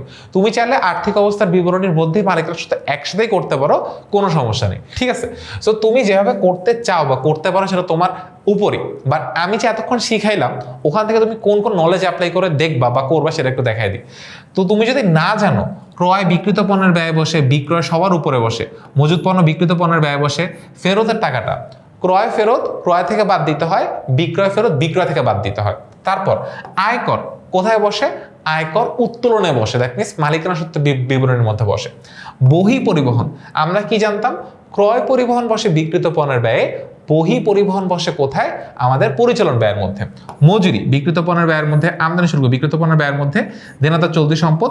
কমিশন আমাদের কোথায় বসে, দেখো কমিশনের পাশে যদি আয় ব্যয় কিছু উল্লেখ করা না থাকে এটাকে ব্যয় হিসেবে ধরতে হবে, এবং এটা ব্যয় হিসেবে কোথায় বসবে, আমাদের পরিচালন ব্যয়ের মধ্যে বসবে। তারপর মনিহারি আমাদের পরিচালন ব্যয়, বাড়ি ভাড়া পরিচালন ব্যয়, বাট্টা। সো বাট্টার ক্ষেত্রে এখানে একটু তাকায়, যদি তুমি তাকায় দেখো 2 দিকে টাকার পরিমাণ বলা আছে। ঠিক আছে, ডেবিটও আছে ক্রেডিটও আছে। সো ক্রেডিটেরটা আমাদের জন্য বাট্টা প্রাপ্তি আয়, সেটা বসবে অন্যান্য আয়ের মধ্যে। আর ডেবিটেরটা বাট্টা প্রদান ব্যয়, সেটা আমাদের কোথায় বসবে, পরিচালন ব্যয়ের মধ্যে বসবে। তার লাস্টে 10% বিনিয়োগ, এই 10% দিয়ে কি বুঝে গেছে, এখানে বিনিয়োগ আসলে 10%, 25,000 টাকা 10% হচ্ছে 2500 টাকা। সো এখানে দেখো আমাদের কয়টা জিনিস মাথায় রাখতে হবে অঙ্ক করার সময়। আমাদের ফার্স্ট অফ অল অঙ্কটা ভালো মতো পড়তে হবে। সেকেন্ড কাজ হচ্ছে আমরা কোয়েশ্চেনটা পেয়ে এরকম করে একটা কোয়েশ্চেনে দাগায় নিব। তার এখানে দাগায় নিব কেন, তার কারণ কোনটা টাকার পরিমাণ কত তাহলে সেটার বুঝতে কোনো অসুবিধা হবে না এবং আর ভুলও হবে না। এটা আমরা করে নেব। থার্ড কাজ হচ্ছে আমাকে খেয়াল রাখতে হবে আমার রেওয়া মিলের মধ্যে কোনো হিডেন সমন্বয় আছে নাকি, এবং এখানে একটা হিডেন সমন্বয় আছে 10% বিনিয়োগ, যে বিনিয়োগ একটা হিডেন সমন্বয়। তারপরে আমার যাইতে হবে কার কাছে? সমন্বয়ের কাছে। সমন্বয়গুলো তাকায় দেখবো কোন কোন সমন্বয় কোথায় কোথায় বসবে। সবচেয়ে বেটার হয় আমরা যে রাফে সমন্বয়গুলোর ক্যালকুলেশনগুলো লিখে রাখতে পারি যে হ্যাঁ এই যে মজুদ পণ্য একবার বসবে কোথায়? বিক্রিত পণ্যের ব্যয় বিয়োগ করতে হবে, আর একবার চলতি সম্পদে। বকেয়া মজুরি কি করতে হবে? একবার মজুরির সাথে যোগ করতে হবে, আর একবার ব্যয় বকেয়া একটা দায় কোথায় বসবে? চলতি দায়ের মধ্যে। দেনাদার এত টাকা আদায়যোগ্য নয়, এটা হচ্ছে আমার জন্য কি? নতুন কুড়ি। আর অবশ্যই দেনাদারও 5% কুড়ি সন্ধি ধরতে হবে। কি করতে হবে? একবার আমাকে কোথায় যাইতে হবে? দেনাদার থেকে এই নতুন কুড়িটা বাদ দিব, এটার উপর কি করব? এই 5% সঞ্চিতি কি করবো? আমরাই কাটবো বা ধরবো। এরপরে ব্যক্তিগত প্রয়োজনে পণ্য উত্তোলন কোথায় বসবে? উত্তোলনের ক্রয় যাবে দেখি উত্তোলনের ক্রয় কি করতে হবে? একবার উত্তোলনের মধ্যে প্লাস করতে হবে, আর একবার ক্রয় থেকে কি করতে হবে? বিয়োগ করতে হবে। ঠিক আছে, আমি যদি প্রত্যেকটা সমন্বয় নাই জানি কোনটা বসবে, কোথায় বসবে, কেন বসবে, কিভাবে বসবে, সমন্বয় বাদ নর্মাল আইটেমও না জানি, তাহলে কি আমরা বসাইতে পারবো? ইম্পসিবল, আমরা বসাইতে পারবো না। সো আমরা এতক্ষণ যা বললাম ওটা ম্যাথমেটিক্যালি দেখতে কেমন হয় সেটা তোমাকে একটু দেখাই। ফার্স্ট অফ অল আমাদের থাকতেছে হচ্ছে বিশদ আয় বিবরণী, বিক্রয় থেকে ফেরতটা বাদ দিছে। এই ফেরতটা কোথায় পাইছে? আমার কোয়েশ্চেনেই ফেরতের এমনটা কি করা আছে, বলা আছে। ঠিক আছে, তারপর বিক্রিত পণ্যের ব্যয়ের মধ্যে যাদেরকে বললাম মজুদ পণ্য ক্রয় ফেরত, তারপরে বাদ দিচ্ছে কাকে? পণ্য উত্তোলন, একটু আগে বললাম তোমাকে মজুরির সাথে যোগ করছে কাকে? বকেয়াটাকে, আমদানি শুল্ক। এখান থেকে বাদ দেওয়া হয়েছে কাকে? সমাপনী মজুদ পণ্যকে। বিক্রয় থেকে এই বিক্রিত পণ্যের ব্যয় বাদ দিলে আমরা কি পাই? মোট মুনাফা পাই। কত টাকা? 62,000 টাকা। এই 62,000 টাকা আবার এখানে রাখছে, এখান থেকে বাদ দিচ্ছে কাকে? পরিচালন ব্যয়। কে কে আসছে? পরিবহন প্রদত্ত কমিশন, মনিহারি প্রদত্ত বার্তা, অলিখিত কুরিন। সো এখানে দেখো অলিখিত কুরিন মানে নতুন, এখানে হচ্ছে নতুন কুরিন। আমার কোয়েশ্চেনে রেওয়া মিলে কোনো কুরিন বলা ছিল না, মানে আমাদের যে ওল্ড নিউ ওল্ড মানে পুরাতন কুরিন যোগ নতুন কুরিন যোগ নতুন কুরিন সঞ্চিতি মাইনাস পুরাতন কুরিন সঞ্চিতি, আমার রেওয়া মিলের মধ্যে কোনো কুরিন বলা ছিল না। ঠিক আছে, আমার রেওয়া মিলের মধ্যে যেহেতু কোনো কুরিন বলা ছিল না, আমার এখানে নতুন কুরিন আছে। নতুন কুরিনের টাকাটা আমি এখানে কি করলাম? ডিরেক্ট বসে দিলাম 1,000 টাকা যোগ নতুন কুরিন সঞ্চিতি। কেমনে পাইলাম? এই 15,000 টাকা ছিল আমার দেনাদার, ওখান থেকে আমি বাদ দিলাম কাকে? নতুন কুরিনকে। যে অ্যামাউন্টটা থাকে 5% ওর উপর আমি ধার্য করলাম। কত টাকা আসছে? 700 টাকা। সো আমার কুরিনের পার্টটা শেষ। দেন অন্যান্য আয় যোগ করে আমি কত টাকা পাইলাম? 67,300। এটা হচ্ছে আমার জন্য কি? নিট মুনাফা। এই নিট মুনাফাটাকে বেসিক্যালি মালিকানা সূত্রের ঘরে বসে আমি কি পাবো? মালিকানা সূত্রের জেডটা পাবো। এবার যদি আমরা আর্থিক বিবরণীর ঘরটাকে তাকায় দেখি, সবার উপরে আছে কে? সম্পদ, স্থায়ী সম্পদ, দেন চলতি সম্পদ, মাঝখানে দীর্ঘমেয়াদী বিনিয়োগ। স্থায়ী সম্পদে কোনো অ্যামাউন্ট নাই, তারপরে দীর্ঘমেয়াদী বিনিয়োগের মধ্যে দীর্ঘমেয়াদী বিনিয়োগের টাকাটা বসছে, চলতি সম্পদের মধ্যে দেনাদার অলিখিত কুরিনের টাকাটা বসছে। দেন সবশেষে আমরা এখান থেকে বিনিয়োগের আমাদের এখানে চলতি সম্পদের মধ্যে দেনাদার বসছে, এখান থেকে অলিখিত কুরিনটা বাদ গেছে। তারপর এখান থেকে কুরিন সঞ্চিতিটা কি করছে? বাদ দিছি। দেন সমাপনী মজুদ পণ্য, বিনিয়োগের অনাদায়ী সুদ। আমাদের চলতি সম্পদ পাশ বসানো শেষ। মোট সম্পদ পাশে টোটাল পাশের যোগফল কত টাকা আসছে? 25,000 যোগ 61,300, টোটাল কত টাকা আসছে? 66,300। এরপর আমরা আসবো দায় পাশে। দায় পাশের মধ্যে আমাদের মালিকানা সূত্রের যে নিচ থেকে নিয়ে আসছে ওটার ক্যালকুলেশনটা একটু পরে দেখাচ্ছি। জাস্ট বকেয়া মজুরি একটাই দায় পাইছি, কত টাকা? 5,000 টাকা। আমাদের কোয়েশ্চেন আর একটু বড় হবে অবশ্যই, এত সহজ প্রশ্ন অবশ্যই দিবে না। সো মালিকানার সাথে ক্যালকুলেশনটা কোথায় আনছে? নিট মুনাফা সাথে আয়কর যোগ, আয়কর এখান থেকে বাদ দিছে, পণ্য উত্তোলন এখান থেকে বাদ দিছে। মালিকানার সূত্রে জের কত টাকা পাইলো? 61,300। সো ওইটাই বেসিক্যালি এখানে বসায় দিছে। দায় পাশে যোগফল আমরা করে কত টাকা দায় পাইলাম? 66,300 টাকা। মানে আমরা এতক্ষণ যা করলাম এটা প্রত্যেকটা ম্যাথে এক এক ধরনের ইমপ্লিমেন্টেশন থাকবে। সো আমরা এক এক ধরনের ইমপ্লিমেন্টেশন দেখে যদি প্রপারলি ম্যাথটা সলভ করতে পারি তাহলেই আর্থিক বিবরণী আমরা মিলাইতে পারবো। তাছাড়া আর্থিক বিবরণী মেলানো ইটস আ ইম্পসিবল টাস্ক। তো তোমরা যারা এই ভিডিওটা এই পর্যন্ত দেখছো তাদের প্রতি আর্নেস্ট রিকোয়েস্ট থাকবে, প্রত্যেকটা সময় যেগুলো আমরা এই ভিডিও দেখাইছি বারবার দেখে দেখে ধরে প্র্যাকটিস করবা, আর যত বেশি পারবা ম্যাথ প্র্যাকটিস করবা। তার কারণ আর্থিক বিবরণী এমন একটা জিনিস যেটা যত প্র্যাকটিস করবা তত তুমি ভালো পারবা, এটার অন্য কোনো শর্টকাট নেই। ভিডিওটা এই পর্যন্ত দেখার জন্য তোমাদেরকে অসংখ্য ধন্যবাদ। যারা এই পর্যন্ত দেখেছো তাদের সবার প্রতি অসংখ্য দোয়া থাকবে যাতে তোমরা যারা এই ভিডিওটা দেখছো এবং এই সিরিজের সম্পূর্ণ ভিডিওগুলো দেখছো সবাই যাতে পরীক্ষায় অনেক ভালো করতে পারো। Till then tata good bye, আল্লাহ হাফেজ। দেখা হবে পরবর্তী কোনো একটা ভিডিওতে।